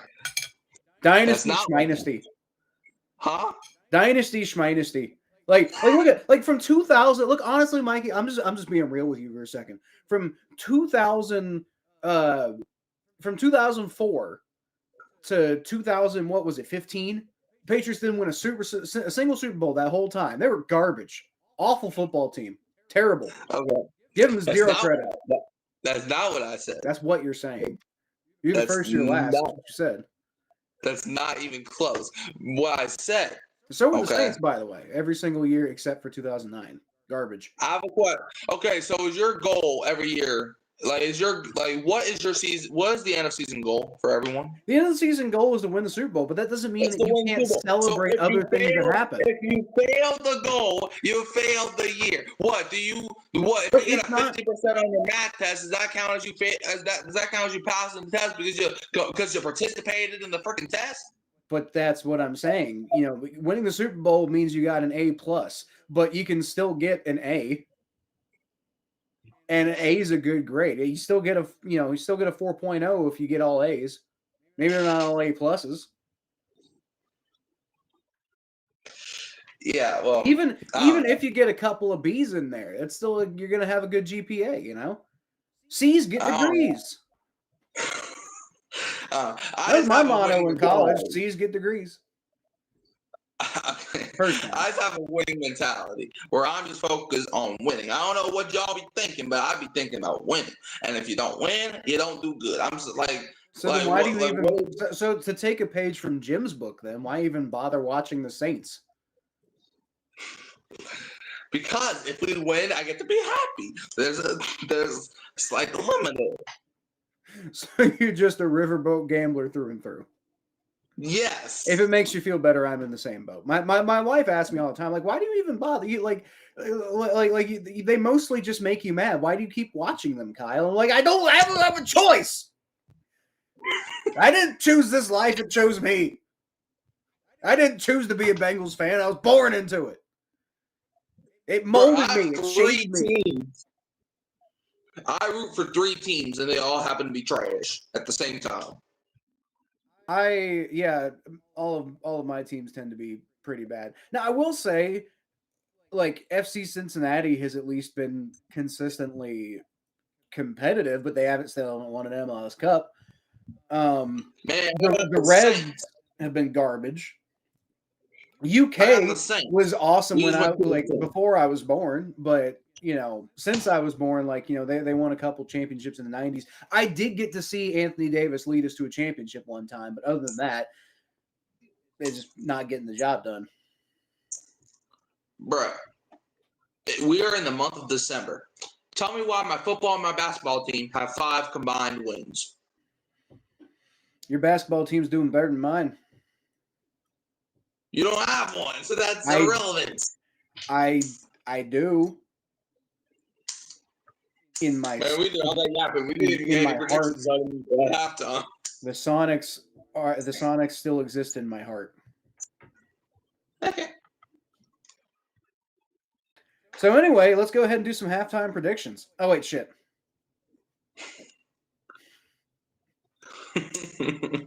We did all that yapping, but not Yeah. capping. Well, you did some capping. I didn't do no capping. But Well, no, that's literally all you did was that.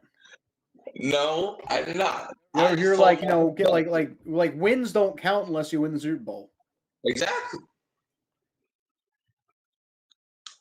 Like, yeah, I mean, the 2007 Patriots, yeah, they went undefeated, but does it really matter? I'm just saying, like, I think it's like yes, the Saints won the Super Bowl, but first of all, if you didn't even fucking watch it, like, what does that have to do with you? It's my team. I mean, I know it's your team, but like, Turpin gets it to the 30.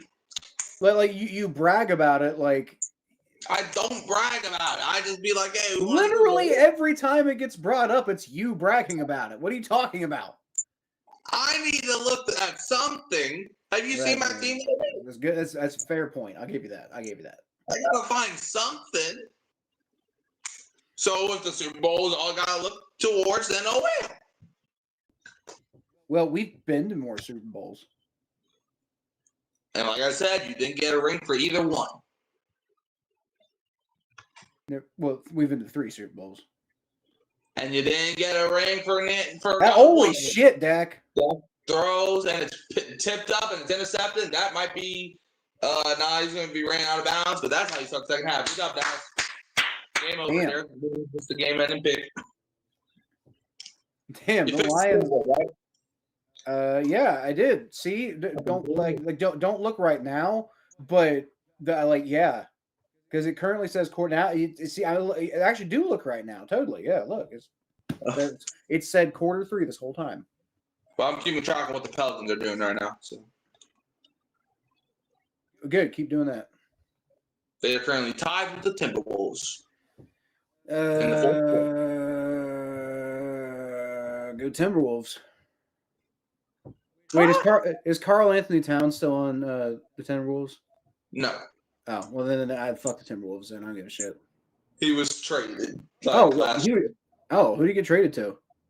He got traded to the Knicks. Oh shit, go Knicks! Aren't the Knicks good? They are now. All right, shit, go Knicks! Hell yeah! They used to be trash, but they're not trash no more. 1st and 10, Goff throws, caught. J-Mo gets like nothing. I don't know why. Yes, I mean- I've always really liked most New York teams, except for 2 teams that I really don't like, and that's that's the Giants and the Yankees. What the Giants do to you? I never liked Eli Manning. He always pissed What me the off. Yankees do to you? The Yankees just bought a bunch of championships. It's lame. Like, I mean, I'm not a baseball guy, but like, people run around wearing Yankees hats and shit, and I'm like, oh, so you like cheating? Okay. 2nd and 8. Goff throws, touchdown. Isaac Tesla. All right. That's crazy that was a touchdown that took 8 points away from the Lions and gave how many points did the Cowboys have? 9. 9. Well, and it gave 21 points to the Cowboys. It's crazy how your math is terrible. Kind of is, isn't it? Yes. When's the last time you were at school, Kyle? Earlier this year, Did you learn 2 + 2? I definitely didn't take any math classes. The last math class I took, I got a 27% in. Oh, that's terrible. Yes, it's an AP math, AP calculus in my senior year of high school. So that was Jesus Christ. I mean, hey, we all 15 years ago. 15 years ago, right around the time the Saints won a Super Bowl.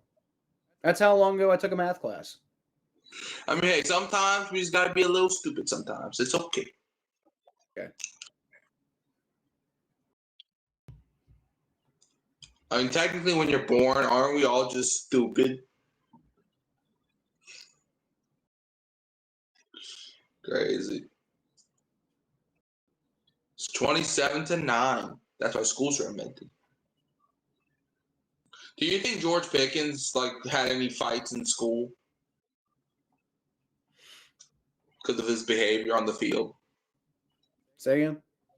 Do you think George Pickens had any fights in school and that's why he acts like this? Yes, he's. Well, no, that's not why he acts like this. He acts like this is because he like father like son. So he had fights in school? He probably did, but I don't think that's why he acts this way. I think he had fights in school because he acts this way. Oh, man. I mean, I don't know. I don't know what he was like in school. I don't even know where he went to school. I don't even know where he grew up. I don't actually technically even know if Carl Pickens is his dad or not. Wait, what? I just like pointing that out. Well, hand off Javonte Williams, who breaks out of a tackle. Second down. Wait, hold on. So if you don't know that he's his dad, because it's a funny joke. Because they have the same last name. Okay, so according to Big Bull Moose 89 on Reddit, oh wait, no, hold on. Second, seven for the Cowboys. According to Tony the Tiger 12. Yeah. Ooh, nice catch. Caught through the interference too. Nuts. There's a flag. CD's nuts. That's fun. I haven't heard that one before. CD nuts. It'd be funny if you said CD's nuts. I mean, yeah. So, according to Tony the Tiger 12 on Reddit, yes, Carl is his biological father, but isn't considered much more than that due to the damage he has done to both George and his mom. This is also the reason you cannot find out anything about George's mom online. Well, damn. What did he do? Kill her? I mean, George like Carl Pickens was a shithead, dude. Really? Although, according to James Hang 73, George Pickens' father, allegedly he has an Instagram link to George Pickens' father, and that just takes you to George Pickens' profile. So, okay. 1st and 10, Cowboys have at the line 19. Dak gonna throw it up, and that was, I don't know. I think Pickens stopped on his route. There's a flag though. They might call PI for that because he might have affected Pickens' route.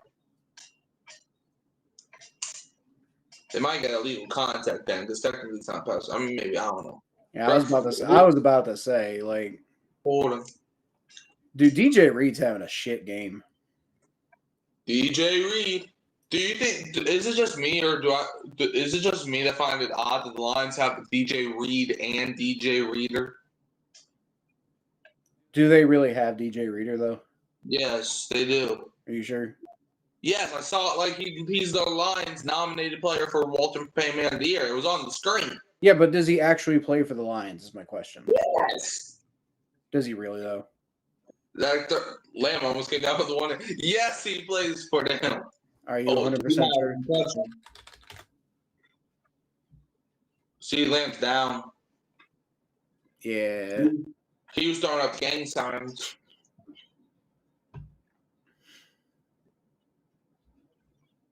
He might have a concussion. I actually got a concussion a couple days ago.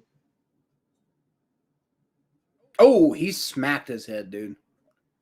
Yeah, that's a concussion. He's at least gonna be in protocol. He was throwing up gang signs. If he would have caught that while getting a concussion, that would have been crazy. I guess it's not confirmed he got a concussion, but I mean, I did not see him. You said I didn't see him doing the hand thing. Hold on, give me a sec.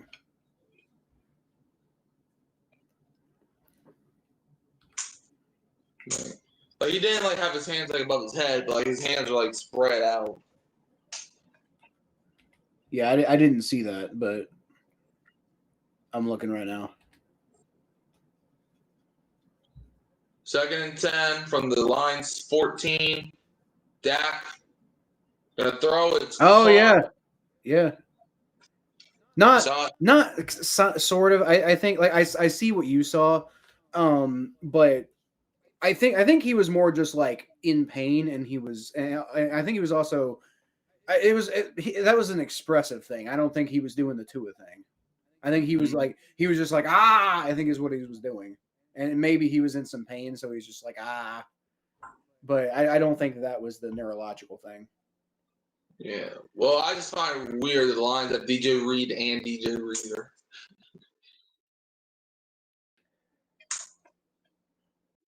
Third and 5. Dak throws incomplete. Intended for Ryan Flournoy. 4th and 5. Well, you were right about one team getting 12 points today. I told you 4 field goals. Huh? I told you 4 field goals. Except they're not going to get 4 field goals because they're so far behind now that they need to. They're not going to take the field goal. They're going for it like some pricks.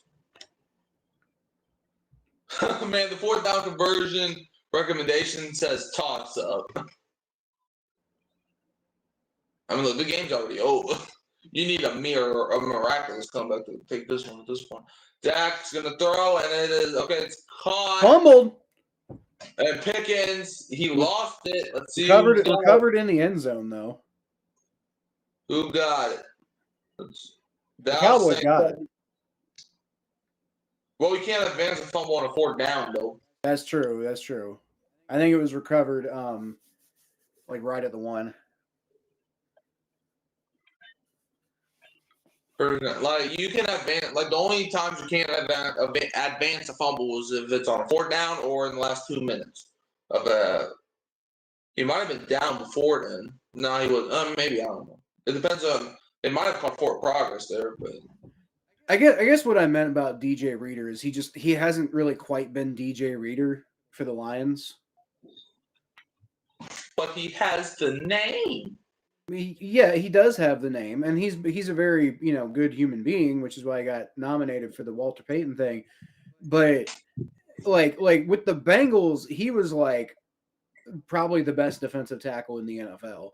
And since he's been on the Lions, he's kind of fallen off a little bit. Like I mean, he's still good, but he's just not like he's not the same player he was with the Bengals. Williams gets it to the goal, and the Texans for that matter. But Texans. Yeah, he started his career with the Texans. Oh, did they? Well, my thing is, I just think it's odd that they have a DJ Reed and a DJ Reader on their team. Yep. And one of them sucks at football, apparently. I thought both of them suck at football. Well, as far as I can tell, DJ Reader's been fine for the Lions, but like I think part of the reason the Bengals moved on from him is because like while a bunch of Bengals fans, including me, wanted the Bengals to re-sign him, I think that it was also true that he was kind of declining in play a little bit, partially because of all the injuries. Like that last season, he couldn't tackle for shit. I will say. And he's been a little bit. He's actually been better tackling for the Lions than he's been tackling for the Bengals, but he hasn't been nearly as good in run defense, which is like the whole appeal of him in Cincinnati. He hasn't been good at pass tackle, but he couldn't. He was a defensive tackle, but he couldn't defensive tackle. Well, he not as much for the Lions, no. You mean like I just tackle. No, yeah, he was. Yeah, he did not tackle super well when he was with the Bengals. That was always his biggest issue. That's crazy. But he did everything else really well. He stuffed the run. He just didn't always end up being the guy who brought him down. Man, I made a whole movie script a couple weeks ago. I think you mentioned that, yeah. Yeah, that's crazy. All right, you ready for predictions? Okay. All right, so we got the we are that far ahead. Damn. All right, so for the Sunday night football game, you got the Houston Texans going to Kansas City to play the Chiefs. Now this one, I'm genuinely like, I'll let you go first because I always do anyway, but like I honestly don't know which way to go here. Which game? Texans Chiefs. I'm going Chiefs. It is in Arrowhead. I'm going Chiefs. I'm going Chiefs basically because at this point they can't lose. Like Texans, they've been winning too much lately, and I think C.J. Stroud didn't really play that good last week. And I think the Chiefs, they're gonna hate life at this point, so they're just gonna come out for them. I don't know. I just don't really. I said this after the Super Bowl. I think they're done. Doesn't mean they're done being any good at football, but I don't think they're the Chiefs anymore. But they're the Chiefs. But they're not though. They're not the same. They're not the same football team that they used to be. But they're the Chiefs. But they're not though. Like Patrick Mahomes just isn't really Patrick. I mean, like he still does a lot of Patrick Mahomes stuff, but he's just like he doesn't look like Patrick Mahomes this year. Honestly, I think Mahomes is having a better season this year than he did all of last year. I mean, he's efficient, but he's not getting it done in the most important moments, which is that's been his whole calling card his whole career, and he's not like, I mean, he's doing the Andy Dalton thing. He's putting up stats, but a lot of them are meaningless.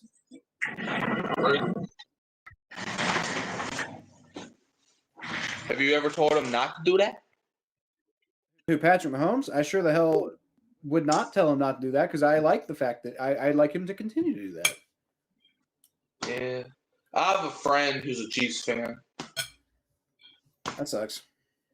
Yeah, she's only a Chiefs fan because of Mahomes, because he looks like a baby, so she likes him. So I'm taking the Texans. Okay, you do that. Kick is away. And he's return from the 4, gets it to the 20, to the 25. He's got a little bit of room to the 32. That's where the Lions start their touchdown drive. Yeah.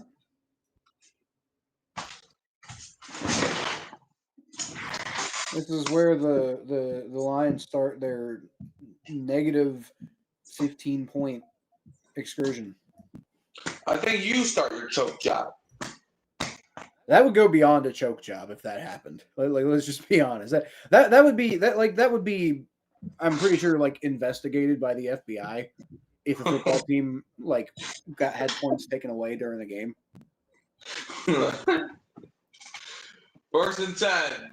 Hands it Oh off boy, to that Blanton. didn't work. They have to be outside for like a loss of everything. Deron Bland's like, yeah, go backwards, sir. But like, my guy, you guys are not having a good game so far. Now, I will say, for whatever it's worth. By the way, I do need to fix the Cowboys score because the Cowboys have scored a couple of times. You don't got to do that. Well, I have to though. But you don't have to. But like, this is an 11-point football game. Like we're talking about it like the Lions have dominated, but they really haven't. Like it looked like they were dominating, but at the end of the day, it's 27-16. If the Lions score on this drive, then it's looking pretty good for them. They've got a little blocking, or at least a little blocking help. It's gonna be 3rd down. Demo. Ba ba ba. Ba-da-ba-ba-ba. I'm hating it. What, football? Yes. Man, why do all the good games always happen when we're not streaming, but then all the bad games happen while we stream? Is this a bad game? I mean, the score says something. What's wrong with the score? 27-16. What's wrong? I'm so That's called confused. Gibbs. Gibbs just stayed in bounds and got a first down out of that. I think this has been a pretty good game so far. It It's hasn't. been It without even a shadow of a doubt, it has not been our best stream. And now that's, I think, mostly my fault for being late. And the engagement on the stream has been basically zero. But it definitely has not been our best stream. But I think the game's been pretty good.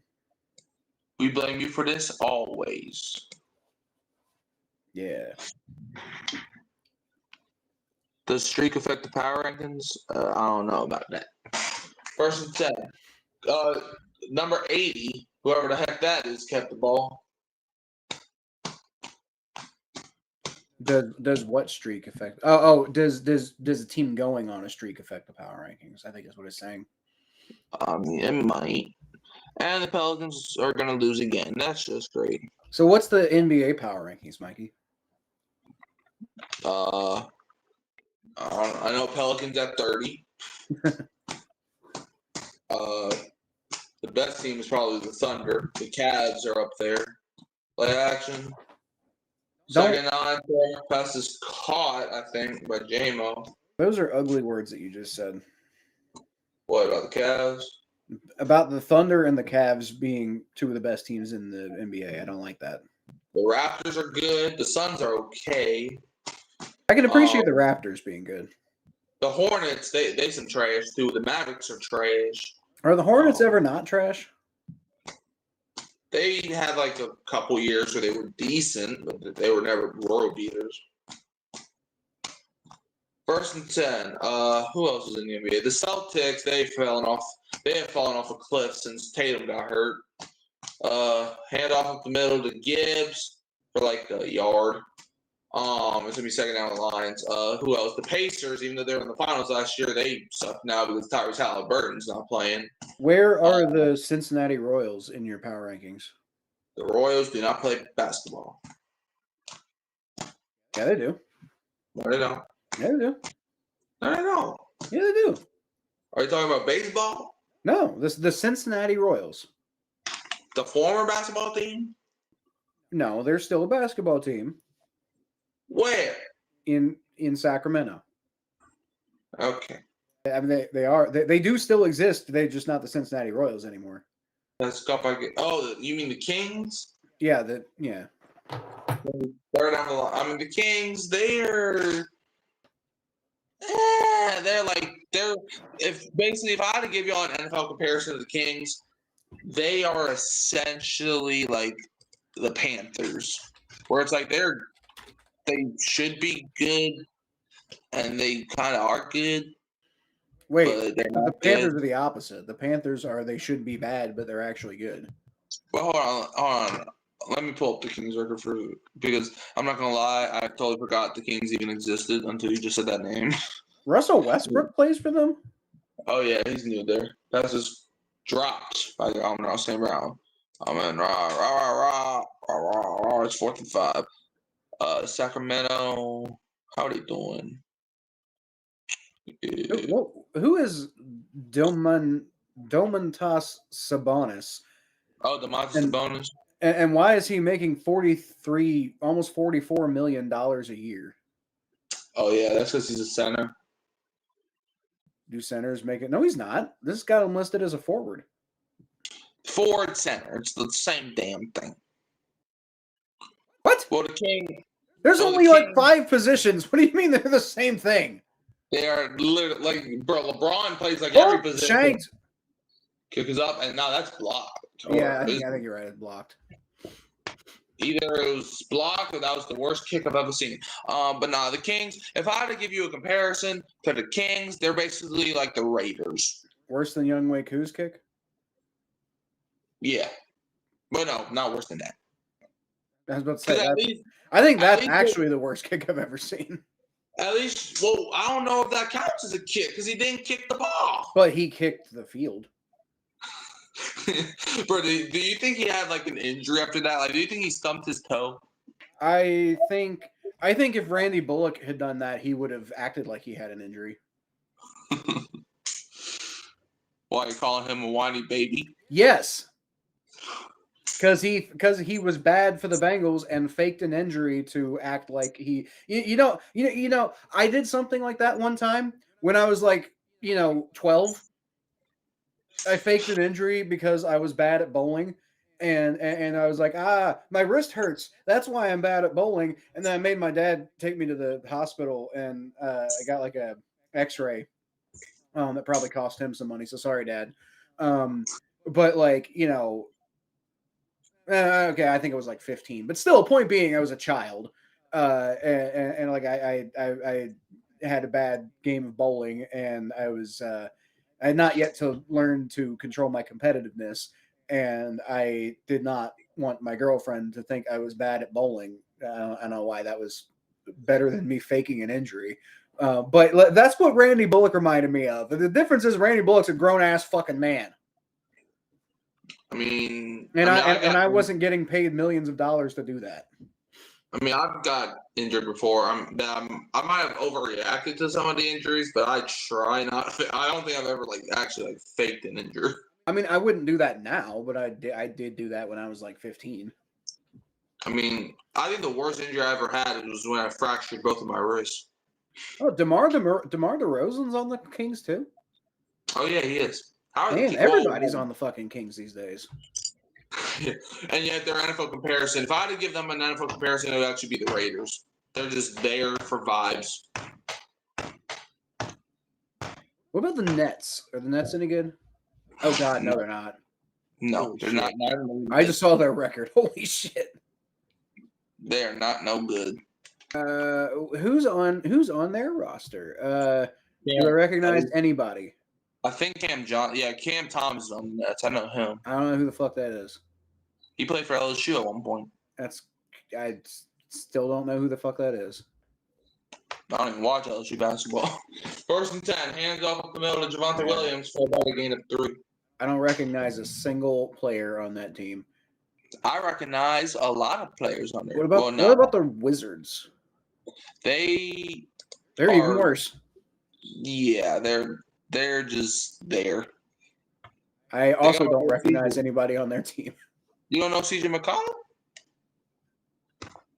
Oh yeah, I guess I do. I must have missed him. He had 45 points the other night. 2nd and 6. Dak rolls wide out. Open. He's going to throw it. It's wide open. Pass is caught by Flournoy, and he gets the first down. Yeah, there was nobody in his zip code, dude. They lost track of him like crazy. I hate to say this, but the Pelicans' NFL comparison is the Atlanta Falcons. What about the Jazz? I never hear anything about the Jazz. That's because they're the Jazz. Is there anybody I recognize on their team? Lauri Markkanen's pretty good at basketball. And Wasn't there's something about Lauri Markkanen that I do recognize him, by the way. He used to play for Cleveland. No, that's not it. Or was it Chicago? It was one of them. Well, I think it was Chicago, but there was a reason he was on Chicago that's important.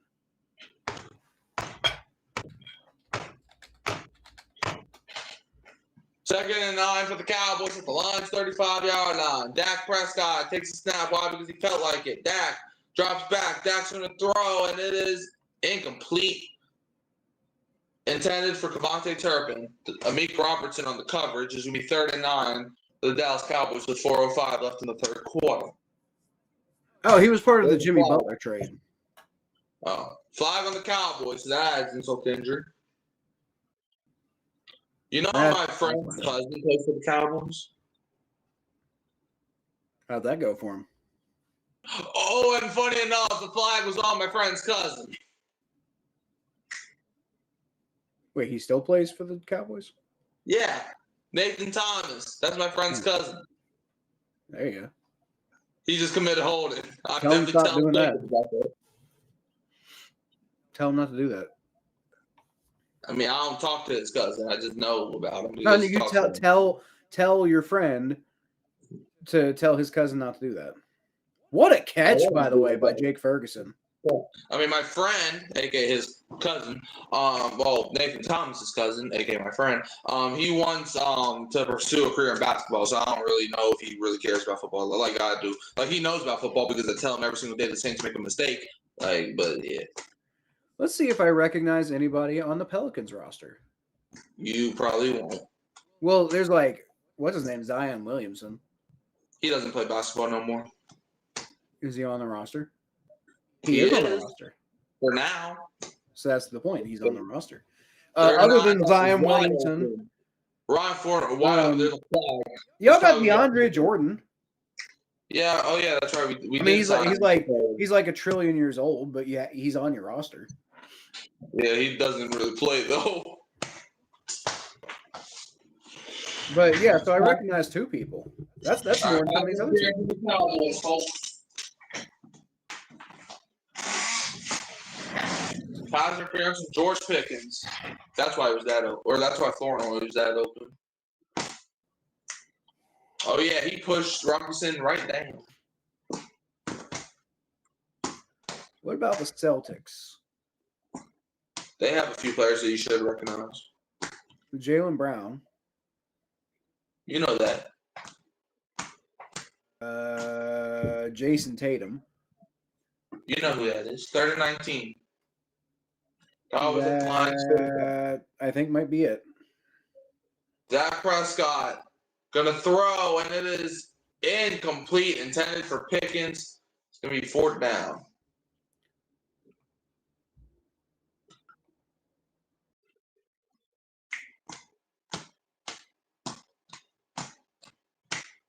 I don't recognize anybody on the Timberwolves roster. You don't even recognize Anthony Edwards? I guess Mike Conley. I recognize Mike Conley.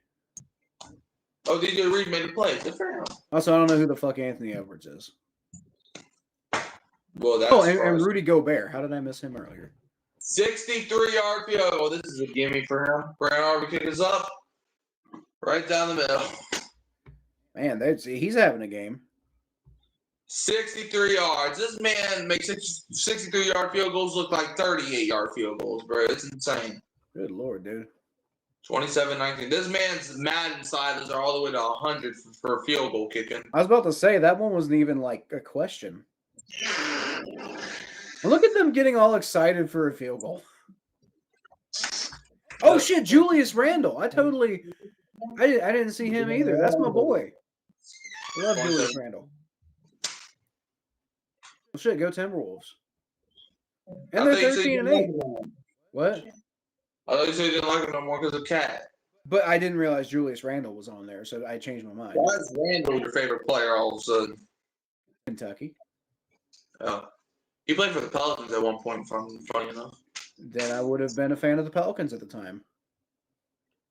He played for us for like 1 year. Anyways.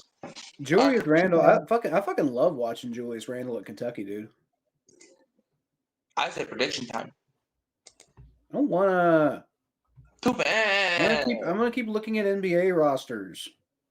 You don't even watch the NBA like that. Or really at all, honestly. Especially not these days. Like, I got into a kick of watching the NBA when, like, LeBron James was with Miami, but that's about it. Exactly. All right, so what else we got? We got the Eagles and the Chargers on Monday Night Football. That should be a good game. Give me the Philadelphia cheesesteaks. I'm going to take the Chargers. With an injured Herbert. Oh, is he not playing? If he is, he's not going to be at 100%. Well, yeah, but I don't think the Eagles' offense is at 100% ever. Well, I mean, I know Herbert's not practicing right now, so that's not a good sign.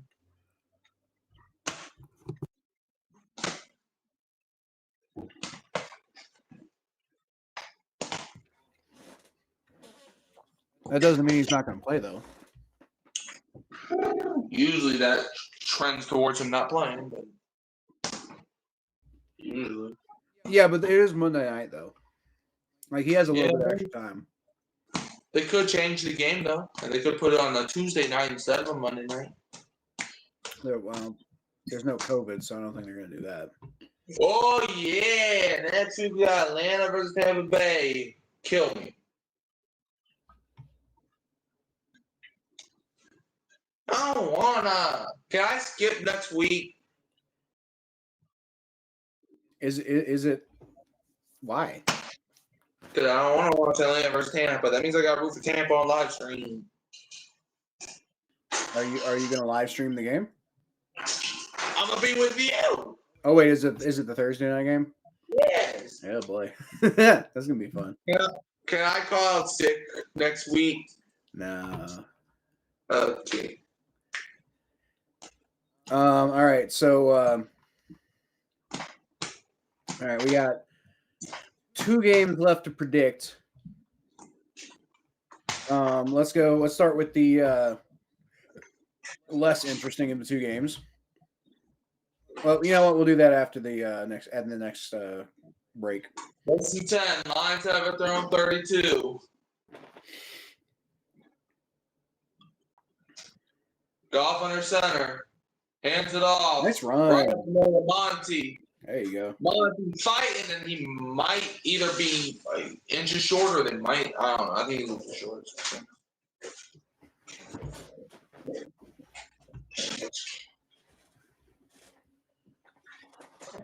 Yo, did I ever tell you how Jacob's cousin plays for the Cowboys?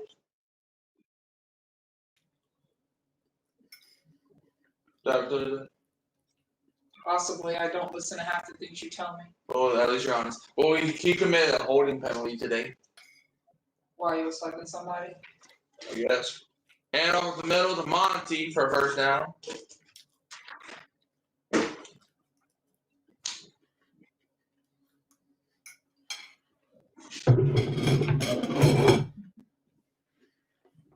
There's Dan, the man with the plan, a better coach than your man. First and 10. What? He's having the pizza box. All right. Jared Goff is is under center, about ready to take the snap. Got David Montgomery in the backfield. Takes the handoff. There's a flag immediately before anything happens. Jared Goff, magician flag, and he darts the ball. He's been doing that a lot tonight. Flag on the play. He's ahead of me. Huh? His team's ahead of you. I know. Genesis, what we say about being an a-hole. That's why Mikey's doing the play-by-play, and I'm generally doing the reaction. False start. Or no, legal formation. I find it funny that the medic on the field is wearing a cowboy hat. You say, Genesis, Not the why? doctor. He's the one that a cowboy. Genesis, why are you scared of the air? Got the first and 15. You good? Wait. Hold on a minute. What's your cat's name? Genesis? I thought you said Dennis. What? Why would I ever name my cat Dennis? Dennis Allen. No. Play action. God, he's gonna throw something, and it's caught by J-Mo. And he. You know what? I'm not a cat person, but I'm gonna get a cat now, and I'm gonna name it Dennis Allen. Please don't.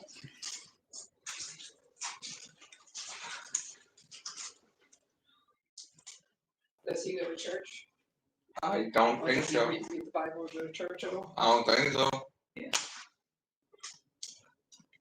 He named them Genesis for New Beginning. One time we read the Bible. One time we read the Bible from the book of Mikey. I listen to Genesis. It's a good band. Yeah. Hand up the middle for a first down. Phil Collins rocks. Huh? Before your time, little boy. What did I do to you? Why do you hate me all of a sudden? Because you don't know good music. Country road. First and 10. She called you little boy. What? That was funny. What? She called you little boy. Okay, she's an old woman. It's just funny. End of the third quarter. That's a weird looking lion. Doesn't matter how big you get, I'll take you out of the No, you won't. I already got taken out with the balls earlier. You're not gonna do it. Just throw your ass on a ball pit.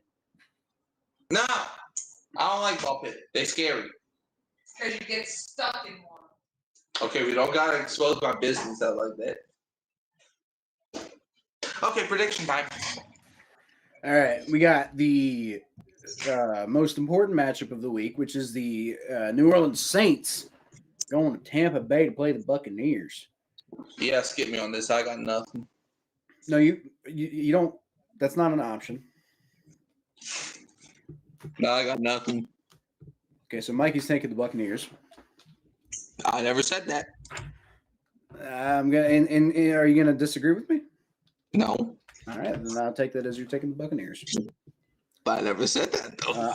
Well, see, the good news is you're correct. The Buccaneers are going to win this game. I don't want to. Season already over. Well, that's not actually true though. There's 7 more games. No, there's 5 more games. 5 more First of all, and second of all, the season's already over.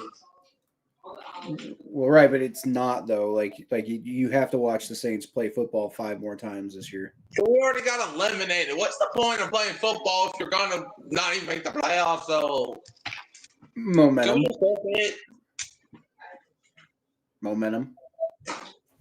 What momentum? For next year. When you win 3 games. Half the team ain't even gonna be on the team next year. That's not true. I'm sure at least 60% of the team will be there next year. Everybody's good enough to get cut. That's not saying that they're going to, though. Okay. Am I wrong? I mean, Mickey Loomis is still your general manager. And he's going to be until you die. No. I'll kill him. Just don't say that. No. I try not rooting for death, but I'll kill him. No, I don't mean don't say that as in like, don't say that because it's wrong. I mean, don't say that because like the FBI might hear you. I don't care what the FBI hears. Okay. If he puts me in an early grave, I'll kill him. I'll take him with me. Okay, then. So, all right. So y'all already know my prediction on this next one because I basically told you yesterday. But next one's Bengals-Bills. I got Bills. I'm sure you do, but you're wrong. I'm not though. Bengals are going to win. Ball throws, then it's caught by J-Mo, but there's a flag, so the play don't even finish. And J-Mo's pounding that ball super hard. False start on the lines. Pause. All right, false start. The Bengals are going to win against the Buffalo Bills, and that is what's going to happen. And I guaranteed it yesterday, and I stand by that. The Bengals are a different football team with Joe Burrow on the field. You know what's crazy? The Bengals, I believe, have a 5, 6, 7, 8. The Bengals are currently 8-0 over their last 8 games with Joe Burrow as a starter. Oh, that's nice. Play action from the 50. Goff is going to throw. It's caught. There's another flag on the field caught by Monty, who gets most of those yards. Like it is true that Joe Burrow does not play defense, but the defense plays better when Joe Burrow's on the field. I don't know why, but they do. Oh. Let's see who's the penalty on. Which one is freaking Monty? David Montgomery. So call Montgomery, because every time I say Monty, I'm thinking about Monty Hall or Monty Python. No. They didn't want me. Penalty decline. Yeah. I mean, I don't know why you'd accept that penalty in the first place. Second and 2 for the Lions. Also, Digazua running off the sideline or running onto the sideline. Jacobs Hudson plays for the Cowboys. You know, that could be a great opportunity. Like, if they could get Micah Parsons just scream on the outside and get us. Oh wait. Yeah, that's funny. Hand off to Monty, who cuts up the middle and gets it to about the 28-yard line for a first down. Lions are driving. They're in scoring position. Running behind that boy Dan Skipper. Your cousin played or your second cousin played for Chicago. But he dead now. No, he's not. Oh, he's not? Oh. I thought you said you did. No, he retired. He's Oh. not dead. Well, he's dead from football. Dumbass. No. Why do I hate me? I had a cousin who played football. Goff goes deep with it. Caught, but I think he was out of bounds. He was out of bounds. It would It's have been going to be touchdown. It's roughing the flag, though. passer here, I think. It is flag, though. It's on the line. No, it was holding. Okay. Holding on Tate Ratledge, the rookie guard. Your uncle played for college football Yeah, against LSU. He played for Western Illinois, but that was not smart. but then you had a cousin that made it pro. He played for Chicago. Is he dead too? Your uncle TJ's dead, but not your uncle Chris. What happened to DJ? Overdosed. Why do that? He relapsed and started hitting the same amount that he did before, and Okay, good to know. 1st and 20. that's the Twins' dad. Okay. Lions have it, the Cowboys 39. Goff on the center. They're pointing out some defensive coverages. Oh, Hand off. Ooh, that didn't Gibbs. Gibbs slipped on the turf. The turf monster ate him. 2nd down. But at least he's not Charlie Brown trying to kick a ball. That was funny, though. Are you hearing this conversation? yes. Okay. 2nd and 22. Oh, hey, I forgot Logan Wilson was on the Cowboys. Oh, damn. Yeah, you're right. Why is he on the game? It's fine. 2nd and 22. Lions have it inside the Cowboys 41, and I'm feeling 22 levels of pain right now. Jared Goff takes a snap.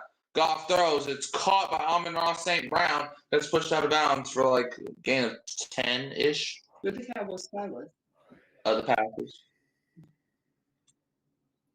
3rd down. Jared Goff, the man with the plan, who's a better QB than your man. 3rd and 13. Lions are 2 for 6 on 3rd down conversions tonight. They are in field goal range though, and they got a decent kicker. So 3rd and 13 at the Dallas. What if the Saints traded for Jared Goff? No, I rebuke it in the name of Jesus. Pass Yeah. Goff by James. Dang. And traded for Bradley Roby Coleman. I rebuke that in the name of Jesus. Well, you don't want that one. He can't run the ball. No, I don't want Mr. Nolan no call. No. We don't get that dude. I don't even think he plays football anymore. I think you're still holding out for Aaron Rodgers. No, he's not even going to play football at the end of this year anyway. It's Nickel. Why did I keep saying Bradley Roby Coleman? I don't know. Why do you? There's Nickel Roby Coleman. Good. He last played for the Raiders in 2022. Exactly. He don't even play no more. Well, he's like 33, so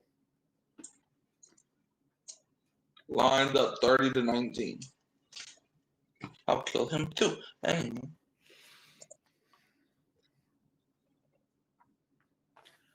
I saw him wearing a Super Bowl hat. I'm like, wait, which Super Bowl did he play in? Oh, wait, right. He did play in a Super Bowl. No, he didn't. He did, though. But he didn't, though. No, That- because the Saints went to that Super Bowl. And lost to the Patriots? That game should have been overruled. But then Tom Brady wouldn't have, like, 8 Super Bowl rings. What? Or 7, I don't know. How many fucking Super Bowl rings he has. I lost count. Well, at least we still have Atlanta as our rival. No, I was rejoice for that. It's going to suck when you get swept by him this year. But that's not going to happen, though. You said they weren't going to lose, They're not, but they did. but they won't. But you already said that and you were wrong. Okay. But you know what I do know? Saints ain't losing to the Jets. Well, you didn't play the Jets. You probably would have. We are playing later this season against the Jets. But what if you lose to the Jets, though? We won't, though. But you probably will. Bro, we're not that bad. I mean, we're only 2-10, but we're not that bad. The Jets, you're worse than the Jets. No, we're not. The Jets are better than 2-10. Says who? Says the record. What's a record? The list of games that the team has won. What? Who's 0-3? No, I didn't say that. Did you say that? No, I didn't say that. You mean the Bengals? Is that what you're saying? Maybe. What does that have to do with you and the Jets? I don't know. Exactly. That has nothing to do with anything. Just bringing it up because you have no actual argument. I just brought it up just to troll. I mean, I wasn't even there for 2 of those Super Bowls. You were there in spirit. This is why if you One of them- return to the 4, gets it to the 20, to the 25, Turpin spins to the 30. Okay, let's talk about this game now. So what do you feel about this game? The Cowboys-Lions game? Yeah. I feel it's been a pretty good game so far. It's like, the Cowboys are starting to run out of time to do something here, but they still got they like, I wouldn't completely like write them off just yet. Remember when you said the Lions were scoring 12 points? Do what? Remember when you said Detroit was only going to score 12? Well, they are. Okay. Yeah, 12 more. Dak is going to step up in the pocket. He's going to scramble to the 35, get out, and he's going to run out of bounds around the 42 to the 43 maybe. It's going to be first down for the Dallas Cowboys, son of bitches. So the Lions are going to score 12 more points is what I meant. You and I both know that is far from what you meant. No, right. But my prediction, my 28-12 prediction was actually my exclusively that what I meant was that was going to be the score for only the fourth quarter. Oh. Yeah, the Cowboys about to put up 28 points in the fourth quarter. Devontae Williams picks up a Cowboys first down.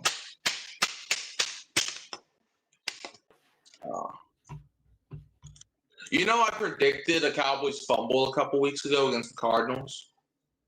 How did that go for you? I got it right because it was early in the drive, and I said, "Watch, I guarantee you this drive's going to end it with a fumble." And lo and behold, he ended up fumbling the ball on the last play of the drive. So that worked out pretty well for you. So the Saints aren't 2-10, is what you're telling me. What does that have to do with anything? I don't know, Mikey. You tell me.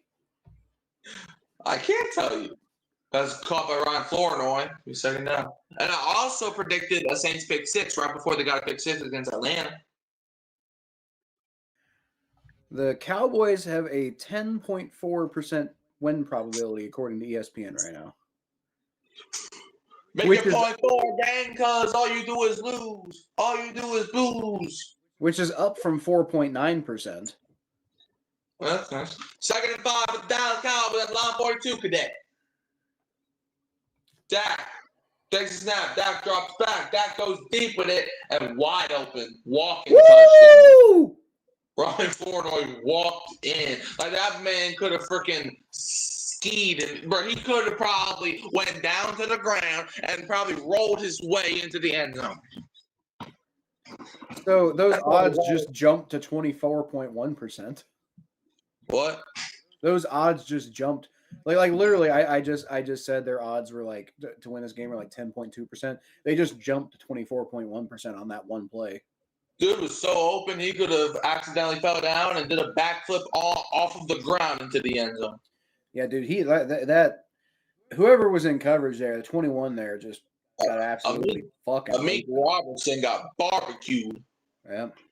Dallas going for 2 to make it a 3-point They game. get it.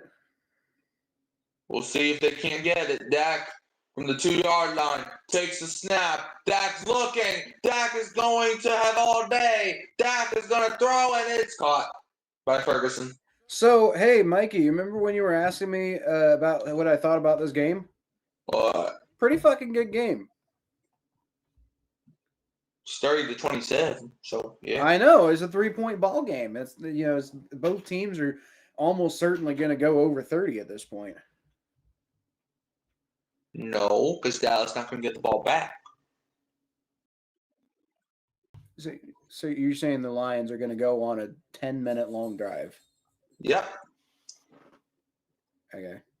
Dude, I do that in Madden all the time. I'm sure you do, Mikey. Where I just run the ball, chew the clock with 10 minutes left so I can't lose. And sometimes it works. Okay. Oh, give me 1 second. I'm happy for you. I'm happy for me too.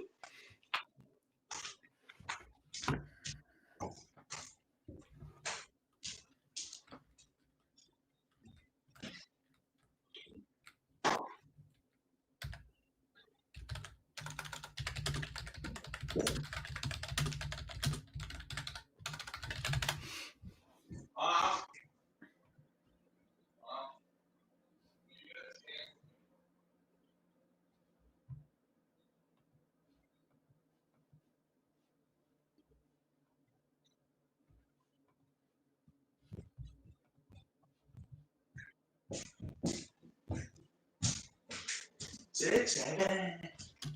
No. What'd I do? We're not doing that. I didn't do nothing.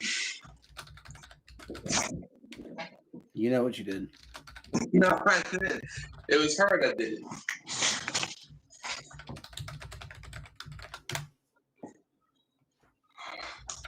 I didn't say nothing. Fix the scoreboard, Kyle. What do I need to fix? You gotta fix the scoreboard. From what? You gotta make it from 30-27 to 327. Oh, right. Okay, hold on. Let me do that. Exactly.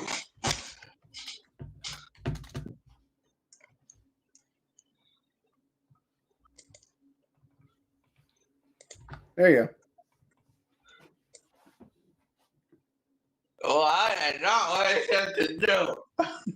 That is what you said to do. No, You didn't specify. He's gonna be returned. Gets it to the 40. All right, Cowboys remain scheduled. They got Vikings, Chargers, Commanders, Giants, and the Eagles remain scheduled. They got Chargers, Raiders, Commanders, Bills, Commanders. So we are pretty sure that the Eagles are winning the division, correct? If the Cowboys come back and win this game, never know.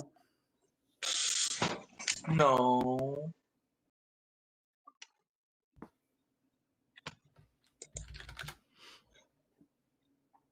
All right, 1st and 10. Lions from their own 41. Hand off to Jahmyr Gibbs right up the middle for a gain of 2.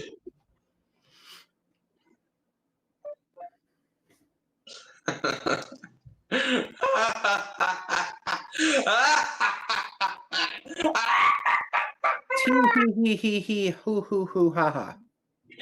What are you laughing about? I don't know. What are you laughing at? Atlanta sucks. What? Atlanta sucks.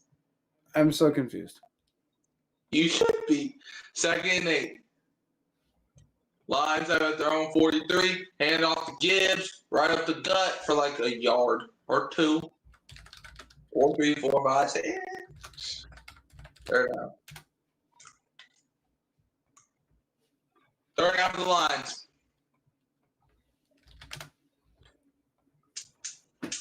Third and 6. See, this could be the turning point right here. That's what I'm saying. It's a damn good game.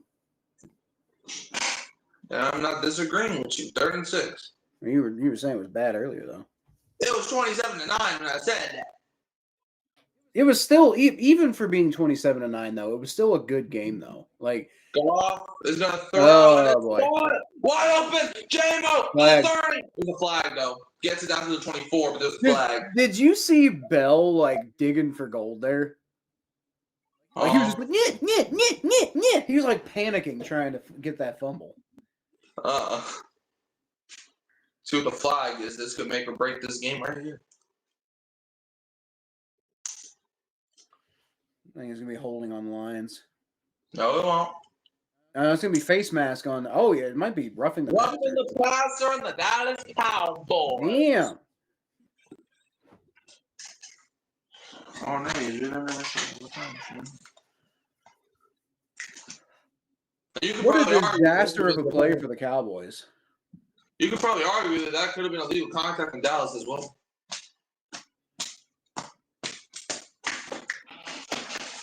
Shit.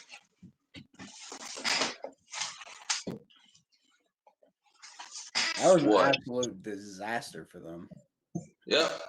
1st and 10 for the Detroit Lions. I just realized the last game Hutch played last season was when he tore his leg against the Cowboys. 1st and 10. Lions have it, the Cowboys 13. They're already in the red zone after that penalty. All right, Amon-Ra St. Brown motions to the left. It's going to be a pitch to Jahmyr Gibbs, who cuts to the inside, gets like 4 yards there. Not bad there. It's going to be 2nd down for the Lions with under 8 minutes to play.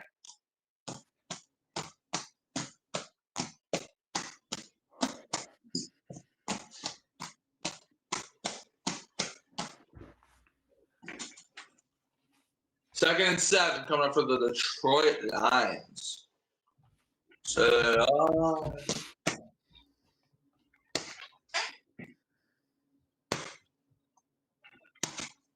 Lions have it, the Cowboys 10. 2nd and 7.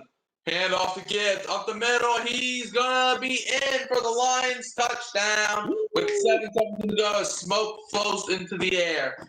36-27, Lions on top. Jahmyr Gibbs runs it in for the Lions touchdown from 13 yards out.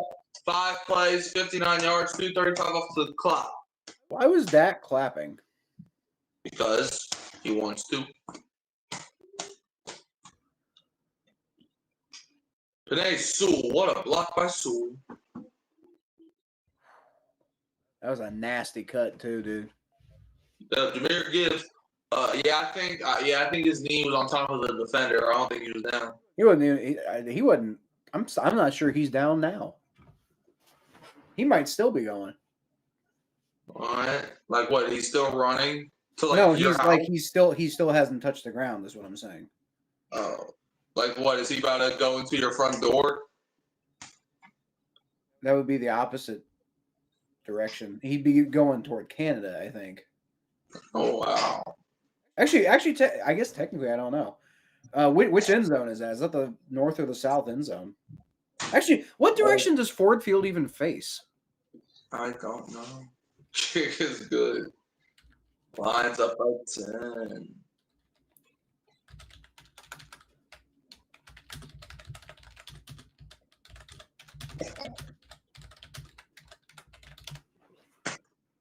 Okay.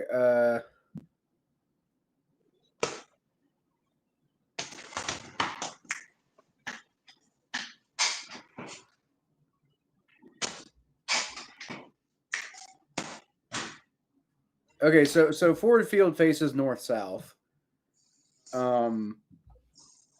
So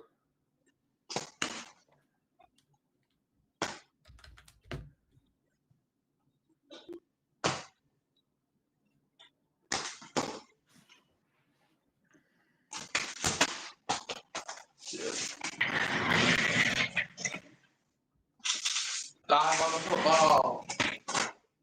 Yeah.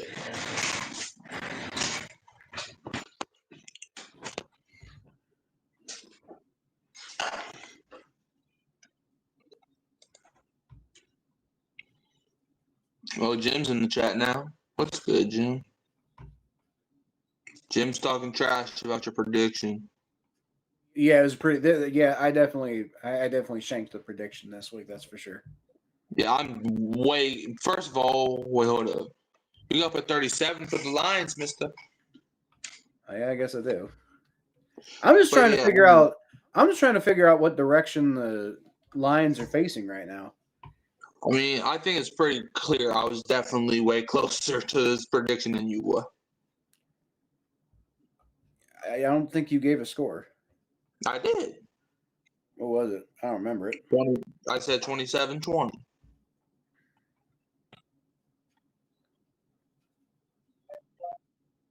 Yeah, the Lions win.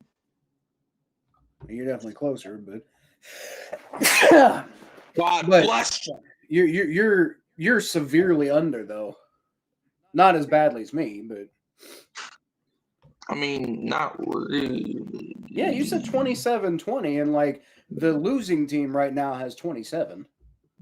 Yeah, but I mean, it's only by 10 points. I knew someone was going to have 27 by the end of this. Most touchdowns before turning 24.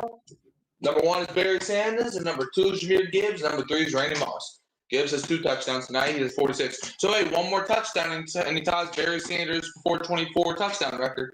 Gives him a return by Turpin to the 30. Okay, he cuts inside to about the 34-yard line where the Cowboys will take place. 7:12 to go in the game.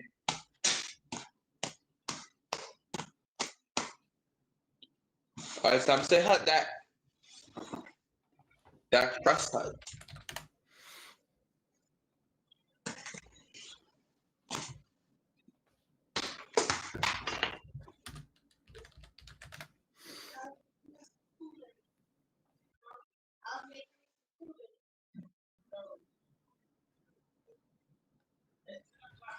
Okay, so the tunnel, it looks like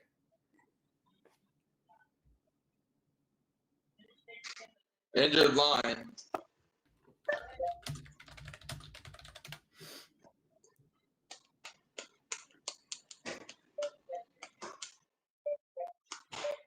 Okay.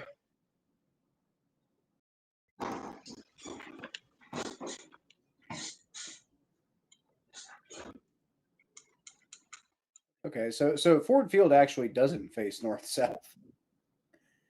So I was just looking at completely the wrong thing entirely. So Jameer Gibbs would have been running. Let's see.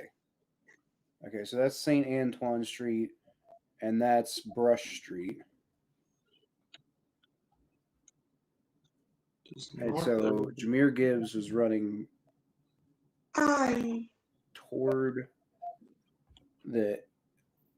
that one. So he was running toward Brush Street, which is toward the baseball stadium. So maybe he was rushing to see a baseball game. Oh, wow. So Jameer Gibbs was not running toward me, to be clear. Oh wait, no shit. Yeah, he was. Fuck. Okay. I'm looking at the. Okay, yeah, right. I forgot because Canada actually comes like Detroit's actually north of Canada because of that weird little patch of Canada. Okay. So, well, actually, I'm still not entirely wrong. So, like, Ford Field kind of faces north south, but not entirely. Like, it's mostly east west. But like, yeah, he was running toward like Fort Wayne, Indiana. I guess would be the most direct thing.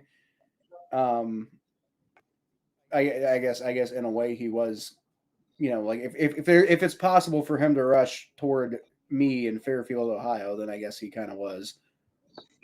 Well, Maybe, crazy. unless I got the directions backwards, because he might have been running toward Canada. Crazy. That was cray.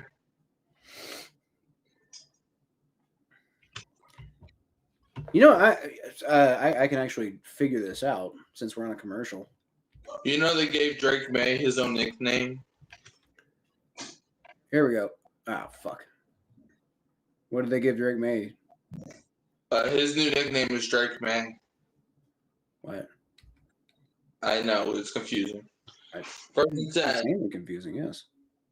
Dak is going to roll out and Dak gets sacked. Like, they be calling him now Drake May. Oh, yeah, you know what? I did see that. That's stupid.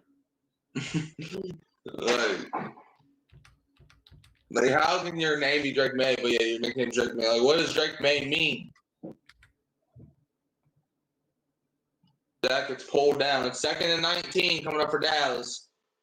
Cowboys have all their timeouts, and so does Detroit. They have the ball at their own 24-yard line. Dak takes a snap. Dak, he's going to step up in the pocket. Dak's going to throw. It's caught by Ryan Flournoy, and I think he got enough for with the second effort. He definitely got enough for first down. Dallas picked it up. 1st and 10. Cowboys going no huddle. They have it their own 44. Dak takes a snap. Dak's going to throw. It's caught short to George Pickens. He's going to be like a yard shy of the line of the game. 2nd down coming up for the Shiesty man and the Dallas Cowboys.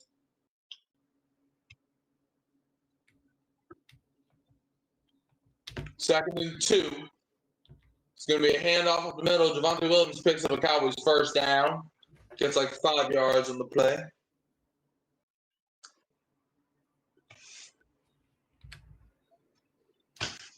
Prime Insights have scored. If the Cowboys score by 3:19, they are predicted to have 1 drive remaining with 3 timeouts. But they have to score by 3 minutes and 19 seconds to do that. 1st and 10. Cowboys have the ball at the line's 43. That is oddly a specific time. Okay, Dak, so fake pitch. because Dak, he's going to go a yard. all right, so I can now officially confirm, because this is what everybody was most worried about here, that Jahmyr Gibbs was indeed actually rushing generally in my direction. Oh wow! But I know that was the real question that we all needed answered. Ooh, Nice throw. Dak throws and it's caught. Kyle, there's 3 questions that we all need answered. What's the meaning of life? What's Obama's last name? And where was he running? What's Obama's last name? Yeah. Oh, you know what? I don't know, Mikey. Couldn't tell you. Hand off of Javonte Williams. He gets a couple yards there. It's going to be 2nd down for the Cowboys.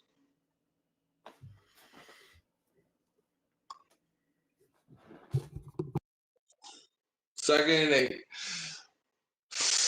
Dak on 2nd and 8 throws. It's dropped by Luke Schoonmaker with 4:18 to go.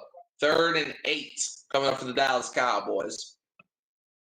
Good news for them. They are in field goal range. They don't absolutely need a touchdown here. But you don't, I mean, you would like a touchdown because that means a touchdown your next drive wins you the game. But we'll just have to see how the Cards play. 3rd and 8. Dak. He's going to throw. It's caught wide open. 1st down, Ryan Flournoy. Ryan Flournoy has been having a solid game for the Cowboys. 1st down.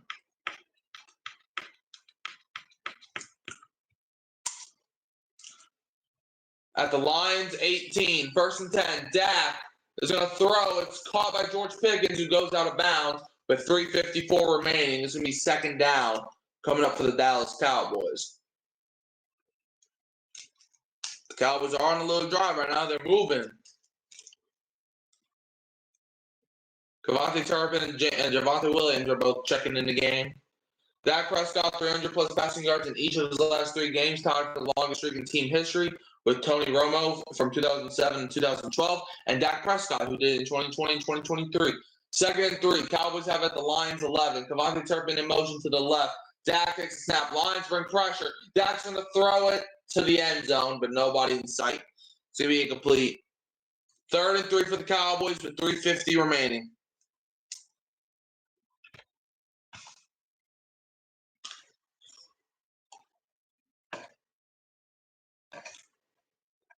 Third and 3. The main thing is that they need points out of this drive. Oh, look, there's Nathan Thomas, my friend's cousin.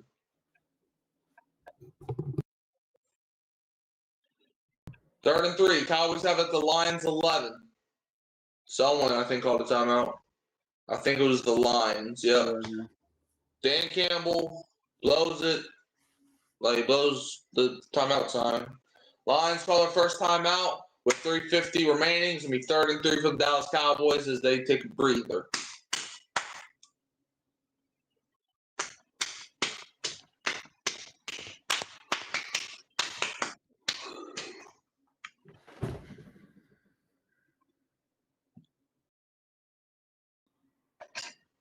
All right, 3rd and 3. Let's see what Detroit does defensively and what Dallas does offensively, because it's really the only two things that Start. can happen. Dak takes a snap. Dak's going to Oh, throw. man. Nearly caught and nearly intercepted on the same play, and I think Brian Branch hurt. There is a flag. Maybe he's hurt, but he's also probably severely angry at himself, too. Branch isn't getting up. He's in the end zone on his knees right now. Well, it's definitely not going to be the false start that you were clamoring for. Oh, well, I don't think they called it, but it absolutely was a false start. It was going to be on Nathan Thomas if they called it. Yeah, that's going to be PI, though, on Anzalone. Yeah, obviously, false start wouldn't even matter. It was nearly caught and nearly intercepted on the same play. Oh, pass interference on Dallas?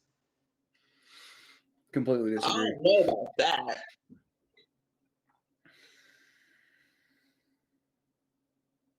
I don't know. They were both hand fighting. If anything, that's more defensive interference.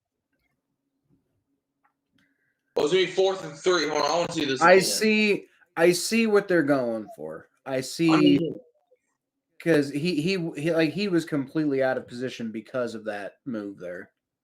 Yes, but I don't know about pass interference though. Like illegal contact, maybe. But Anzalone also kind of grabbed it by the legs. Because it's not 5 yards down the field. I mean, like it got declined anyway, so it doesn't really matter. But I don't know if I agree with that being offensive pass interference. I don't think I would have called it on the defense either, though.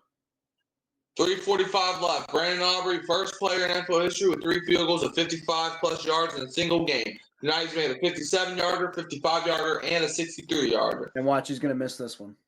He's not, bro. Ain't no way. If he Wouldn't does this, wouldn't that be funny, though? if he does this, I'll do something. I don't know what I'll do yet, but I'll do something. Throw your camera. Okay, I'll throw my camera if he misses this. Yeah. I hope he misses this, but, because I don't like the Cowboys, but I'll throw my camera if he misses this. It's not going to happen, though. If it's not blocked, or he missed, also, I'm not counting a block. If it's blocked, I'm not throwing my camera. Because you really can't control if it's blocked. You're just trying not to throw your camera. I'm just saying, man. If it's blocked, you're just hedging at this point. If it's blocked, I don't see a reason to throw my camera. So what you're saying is you don't really believe. You're saying things, but you don't really believe that. What? 29-yard attempt on 4th and 3.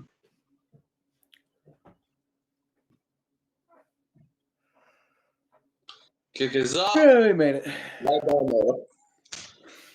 37-30. Probably the highest scoring Thursday night game of all season.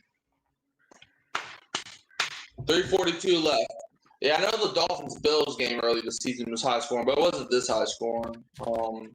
Rams 49ers wasn't really high scoring. It was a good game, but it wasn't high scoring. So I think 37-30, I think it's been the high scoring game now. You have a big scoreboard, right, Kyle? Yeah. Good. Interestingly enough, wait a minute. Oh, that was in 2006. Never mind. Hold on.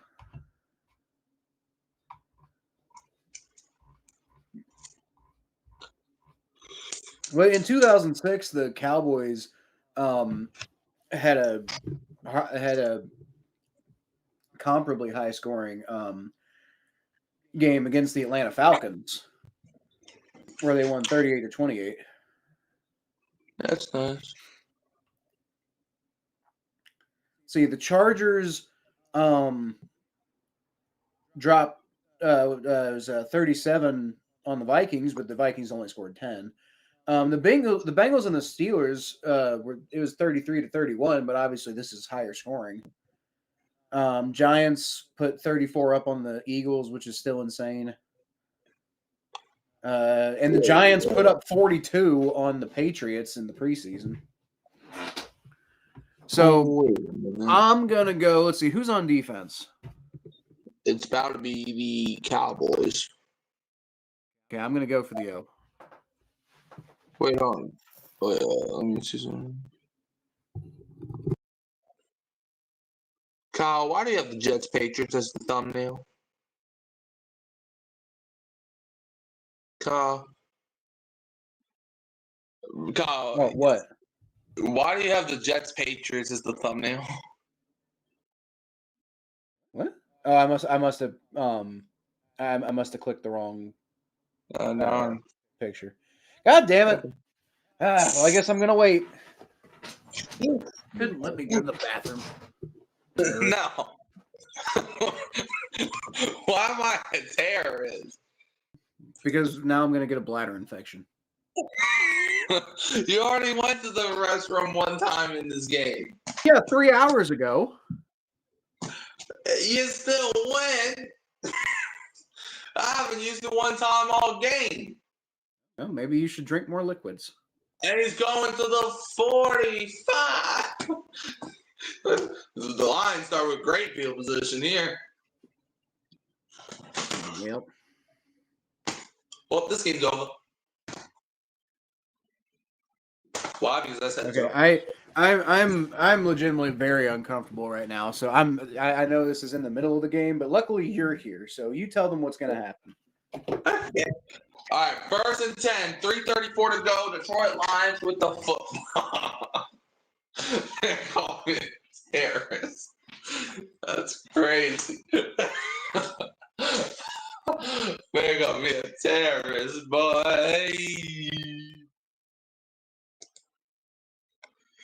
1st and 10 from their own 49. It's going to be a handoff to Gibbs, and he gets it to the 50, maybe to the other 49. It's going to be second down lines.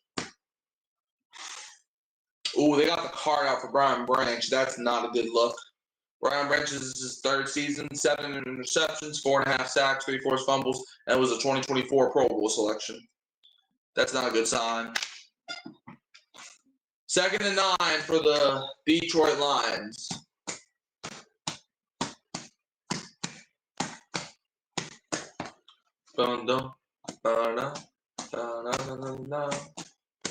Lions have it at the 50 with the 2nd and 9.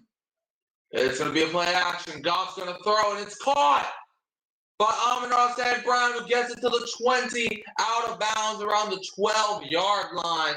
No, they're going to say stayed in bounds, so the clock's still going to run. 1st down, Lions. The defender for Dallas was slow to get up, but he ended up getting up. 1st down, Detroit. Amon-Ra St. Brown cooked them. He cooked them. Cooked them. Cooked them. Cooked them. Stupid shit.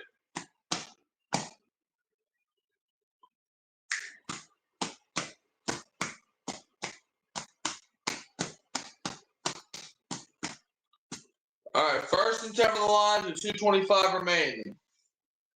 Okay, the Cowboys are challenging something. What are they challenging? What is there to challenge? What is he challenging? What? Are they trying to say that he went out of bounds?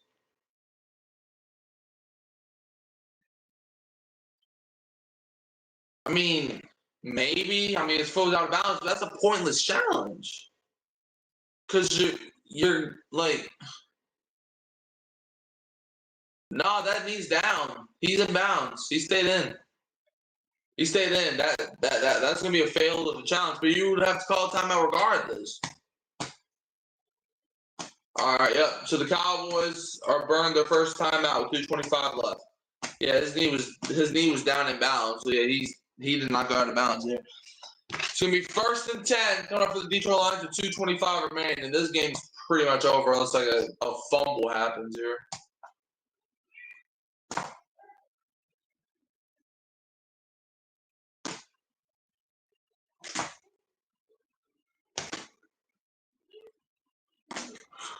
They called me a terrorist. First and 10, 2:25 remaining. First and 10 of the Lions.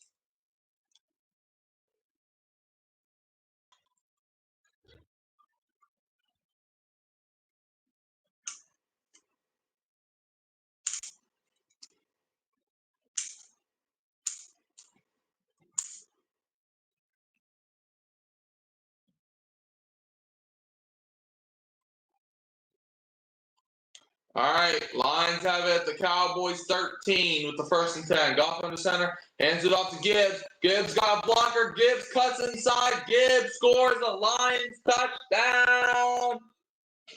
43 points for the Detroit Lions. Jahmyr Gibbs skipped into the end zone. 2:19 left. That scoring drive, 3 plays, 51 yards, and took 1:23 off the clock. And now there's 2:19 remaining. It's 43-30. The extra point betting.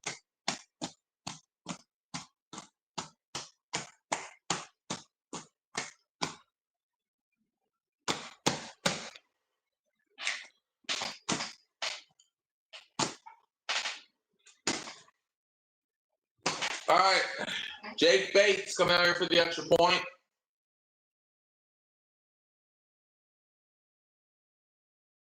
The kick is up, and it is right down the middle. It's curving a little bit, but the Lions go up 44-30 with 2:19 remaining.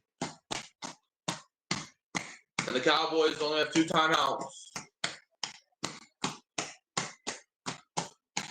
That was elite level blocking right there.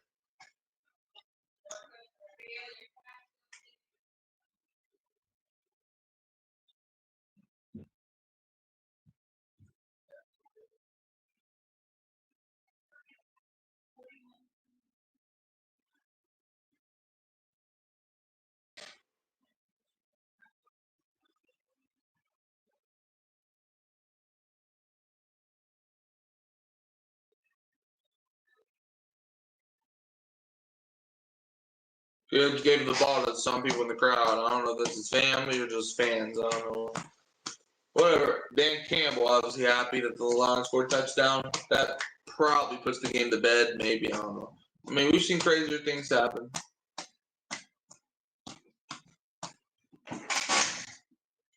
All right. Kick is going to be returned by Dallas to the 20, to the 25. Cuts inside. Devontae Turpin still tries to go, but he only gets it to about the 30, maybe the 31, with 2:11 to play. Dallas Cowboys football. 2:11 to go. There's Martha Firestone Ford, who's the former Lions owner.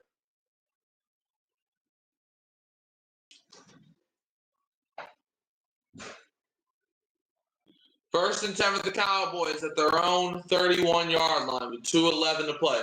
Dak Prescott takes a snap. Prescott's going to drop back. Prescott's going deep with it. He has Pickens, but he misfired it. It's incomplete. That could have been a touchdown, maybe. But it's going to be second and 10 with 2:04 remaining. Intended for George Pickens.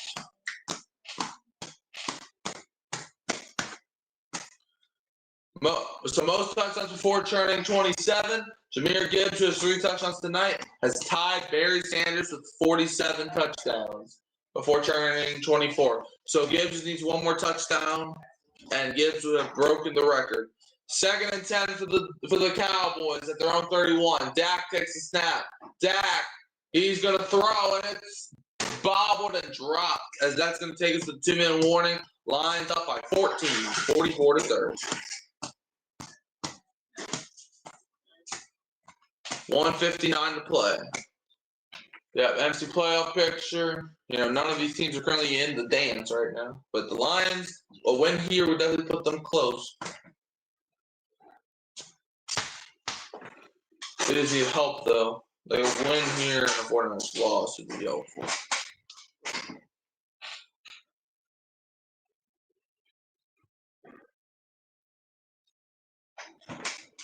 Kyle, you be muted. It would be very funny to me if the Bears beat the Packers and then the Lions like the Packers ended up being like the 7th seed and the Lions just barely missed because of that stupid game they played against the Packers? Belly cough. I know you weren't here, but you still got to fix the scoreboard. Oh shit! Oh fuck! Okay. Well, game's over. Yep. So I've no point in coming back, I guess. Yep. That drive was like that. Yeah, I mean Gibbs, bro, he scored Dallas a new one on that play. Well, Third and like the Cowboys did the most pointless challenge I've ever seen in my life. 3rd and 10. Dak takes a snap. Dak's gonna throw and it's incomplete. It's gonna be 4th down. Bro, you know what the Cowboys challenged? what? They wanted to see if Amon-Ra St. Brown ran out of bounds. So they wasted the timeout for that. What, to preserve time? But the thing is, he was out of bounds at he was inbounds, first of all, so it was pointless. And second of all, he was at the 13-yard line of Dallas. So what were you trying to prove or do there? Whatever, 4th and 10, game basically rests here. I mean it's already over. I mean, Dak takes a snap. Dak is gonna throw. No, they get the first down. Caught. First down to Ryan Flournoy. That keeps the game alive a little bit. Like, he's on life support right now. I mean, they need a touchdown, and then they got to get the onside kick. First down Cowboys. Hold on, they might be overturning this, I guess. I don't know. Schottenheimer threw his hands up. What would they be overturning? Good.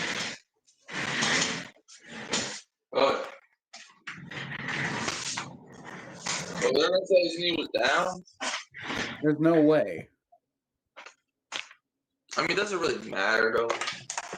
I mean, it matters. Oh, maybe. Yeah, he's down. He's down. He gets up to run past the first down marker, but he's down initially. Because when he catches the ball, yeah, he is. When he catches the ball, his knee's down before crossing. Yeah, that's short. The game's over. Like officially now. Well, not officially, but like officially, the Lions could fumble. No. The Bengals did that one time. When? Against the Steelers in the playoffs. Oh, I remember. No, you so the rule on the field was short of the first down, so this would. So the call's reversed. So does that mean it's a first down or not? 1:42 to go. Let's see. Are they marking that a first down for Dallas? If they are, then that's a bad call.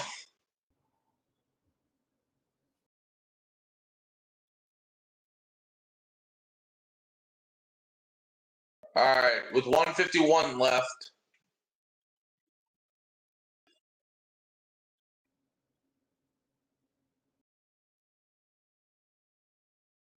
So okay, Dallas gets the first down anyway. Well, okay, they gave him the first down. That's not a good call. Like, he was blatantly short, but okay. Cowboys have it their own 41 with 1:41 to go. 1st and 10. The refs have just been overall bad all day. I know. Not that I don't think they've really made a difference in this game, but he's gonna throw. It's caught by Cavante Turpin, who goes out of bounds. Oh, he top ropes the silent for some more yards. It was me first down with 1:32 to go. 1st and 10 for the Cowboys.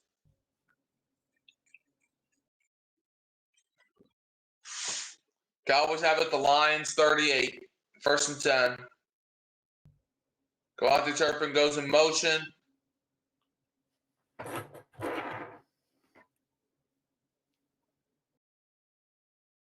Dak Prescott takes the snap.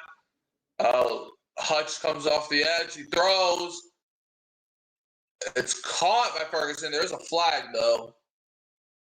That was a great catch, but I think it might be on Dallas, though. An injured Lion, or no, never mind. I think he's just laying there because he's up now. Oh, no, they're calling on Detroit. Okay, well, they declined the penalty. It's 1st down. With 1:25 to go. Good news for Dallas. I think that does stop the clock. They called it on the former Saint Alex Anzalone. Yeah, he didn't even let him run. It's blatant holding. Are you glad that Alex Anzalone is gone, or is that bad? I mean, He was good for us, but Dak takes a snap. Dak gets sacked. We cut Anzalone at the same time we cut Trey Hendrickson, so that's something. You cut Trey Hendrickson? Yeah, Why did you cut Trey? What? because of cap space. You cut him? Yep. He was not a free agent until we cut him. What on earth were you thinking?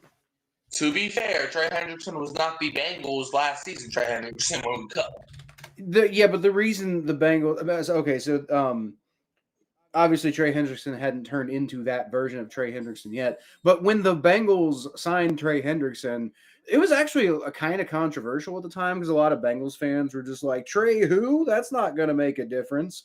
But the Bengals were like, y'all, this guy is an up-and-coming player. Like, we've evaluated him. He's going to be really fucking good. Trust us. So, like, how did the Saints not see that? Huh? How did the Saints not see that? Because Mickey Loomis is our GM and he doesn't know talent if it's staring him in the face.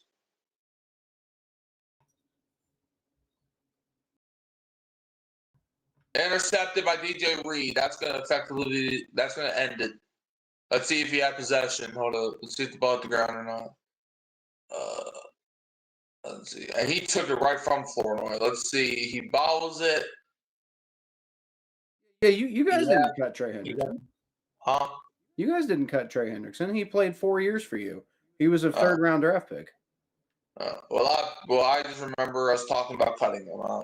Well, I don't know why you were talking about cutting him. He was a third-round draft pick. He didn't have a very high contract. Now, I can imagine a lot of Saints fans were like, there's no way we're going to be able to re-sign him because of our cap space, but you definitely didn't cut him. Yeah. Well, I remember we cut a lot of players that year. Goff takes a knee. Oh, I remember that. So I forgot who we cut and who we didn't. I don't know. Because I know, that's around the time when Breeze retired or was going to retire. I think we cut Trey, I guess we didn't cut him, but I guess Trey left, I think, the year before Breeze retired. Now, I'm not going to lie. I was on the opinion that we shouldn't re-sign Trey, to be honest with you, because I just didn't, back then I was young and stupid, so. I remember I asked you, and you're like, he's okay. See. Goff takes one last minute. Yeah, I mean, I was not the biggest Trey fan when he was here because I just felt like there was I don't know. Trey just didn't really inspire me, but no. It was also more where I already knew we weren't even going to resign him anyway. The Lions beat the Cowboys 44-30, so much for them scoring only 12 points today. Yeah, I guess I don't know what kind of idiot would have been predicting something stupid like that. Man, some dude keeps commenting 6-7 in my comments. That's dumb. He says something, it's not even in the live chat, but I keep getting, the same dude said calendar 6-7 or something 6-7. It's crazy. Let's see. Hendrickson competed with Daryl Tapp, Alex Okafor, Obum Guacham, and Al-Qadim Muhammad, and Alex Jenkins throughout training camp for the role as starting defensive end. And Sean Payton named him the backup to Cameron Jordan and Alex Okafor. Yeah, I remember that. And he was sick for the Saints opener and played against the Patriots and got 3 tackles, and the Saints lost. And then he got 2 tackles and a sack against Cam Newton in a 34-13 victory. And had 2 pass deflections in a game against the Lions where they won 52-38. Remember when the Saints used to put up 50 points in games? Yep, I remember when we would always. I remember when the Saints would score. I remember when the Saints would score 22 points, and that would count as a disappointment. Yeah, you mean like the Bengals these days? Yeah. Now I would do anything for 20 points. I would feed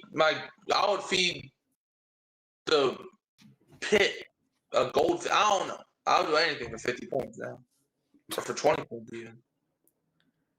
Like the Saints are the Titans and the Saints are the only two teams who have not scored 30 points in a single game all season. He got 2 sacks against the Texans on Monday Night Football in 2019. He did do that. And in 2020, he had 2 sacks on Tom Brady in their 38-3 win. Oh, good for him. And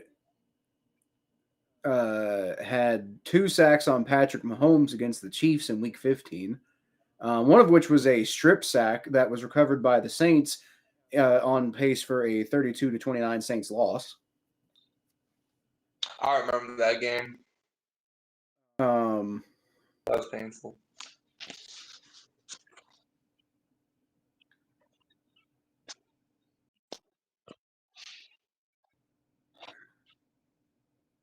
And then apparently he ended up on the top 100 players list that year, which is crazy because like when the Bengals signed him, a lot of Bengals fans were like, "Who the fuck is that?" And then a lot of people were like, wow, we signed Trey Hendrickson. What a big splash, Bengals. Thanks. Guh. And I remember I was like, guys, I mean, like, I don't know that much about this Trey Hendrickson guy, but like, he seems like he's a pretty decent signing. Like, I think y'all are complaining to complain at this point. And it turned out to be like the best free agent signing in team history. Yeah.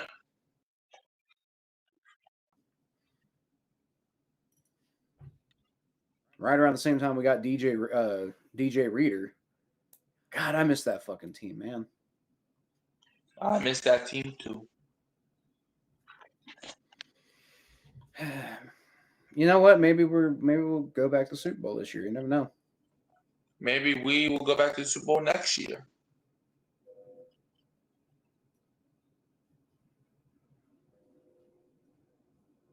You don't have to kill my dreams like that. What? We can both dream together. No, we can't. Yes, we can. No, we can't. Because your dreams are unrealistic. Mine have merit. Huh? Mm-hmm. What merit has your dreams ever had? When have you ever had a good dream? You're a Bengals fan. Bengals fans can't have a good dream. Well, I've had plenty of good dreams, just not dreams involving the Bengals. What, you had a dream that you once had a wife and 3 beautiful children? Well, I do have a wife and 2 children who I love. I don't have 3. I don't want 3. I don't want any more. If I had 3, that'd be a fucking nightmare. That wouldn't be a dream. That'd be like terrifying. No, I thought it was done. Would you still love your children if they were bald? With no socks? Well, that would be my fault if they didn't have socks.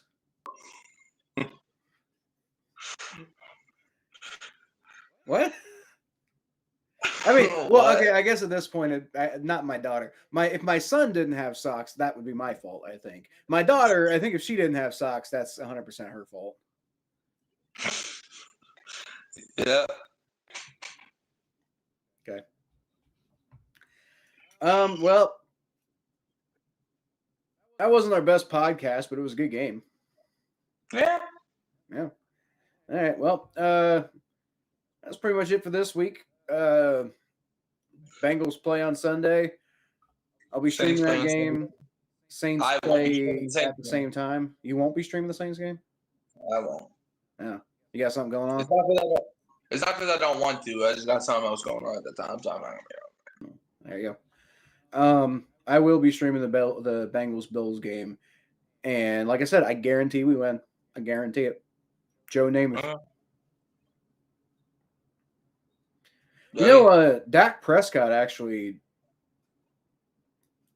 Yeah, I was gonna say he outperformed Jared Goff, but he didn't. He Brett Favre Jared Goff, right? Because he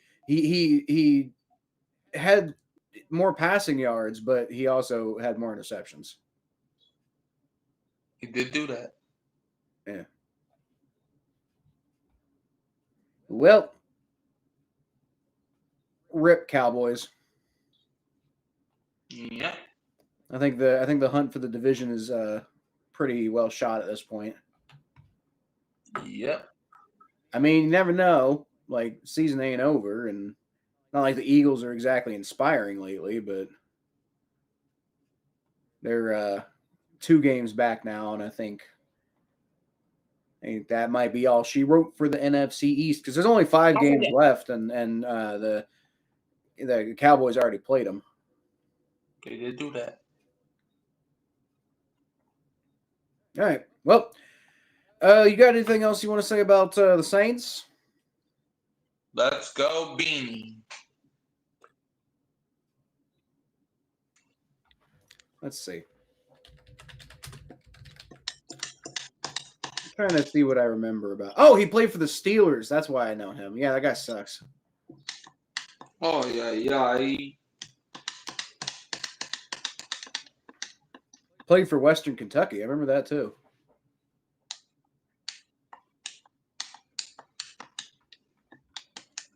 Let's see.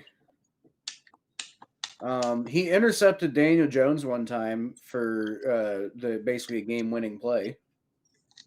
Yay.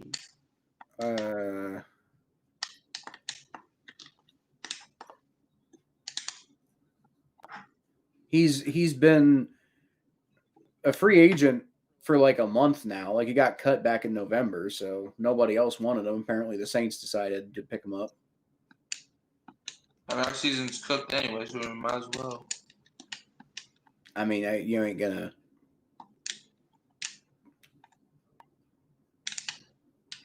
Certainly ain't gonna hurt anything, I suppose, by bringing him in. But Yeah. I don't think he's going to make a difference for you guys, though. He will make all the difference. He will show the other cornerbacks how not to play corner, and then your guys will improve by watching an example of how not to do it. Okay. We're like beanie bitch up. Ha ha ha. Ah! Ah! Whoa ho ho ho. Okay. All right. Well, yep. That's pretty much it for this week. Bengals going to beat the Bills guaranteed, and the Saints are going to lose to the Buccaneers guaranteed. Yep. Yeah, that's pretty much it. So I'll leave y'all as always with a who dey. Do that.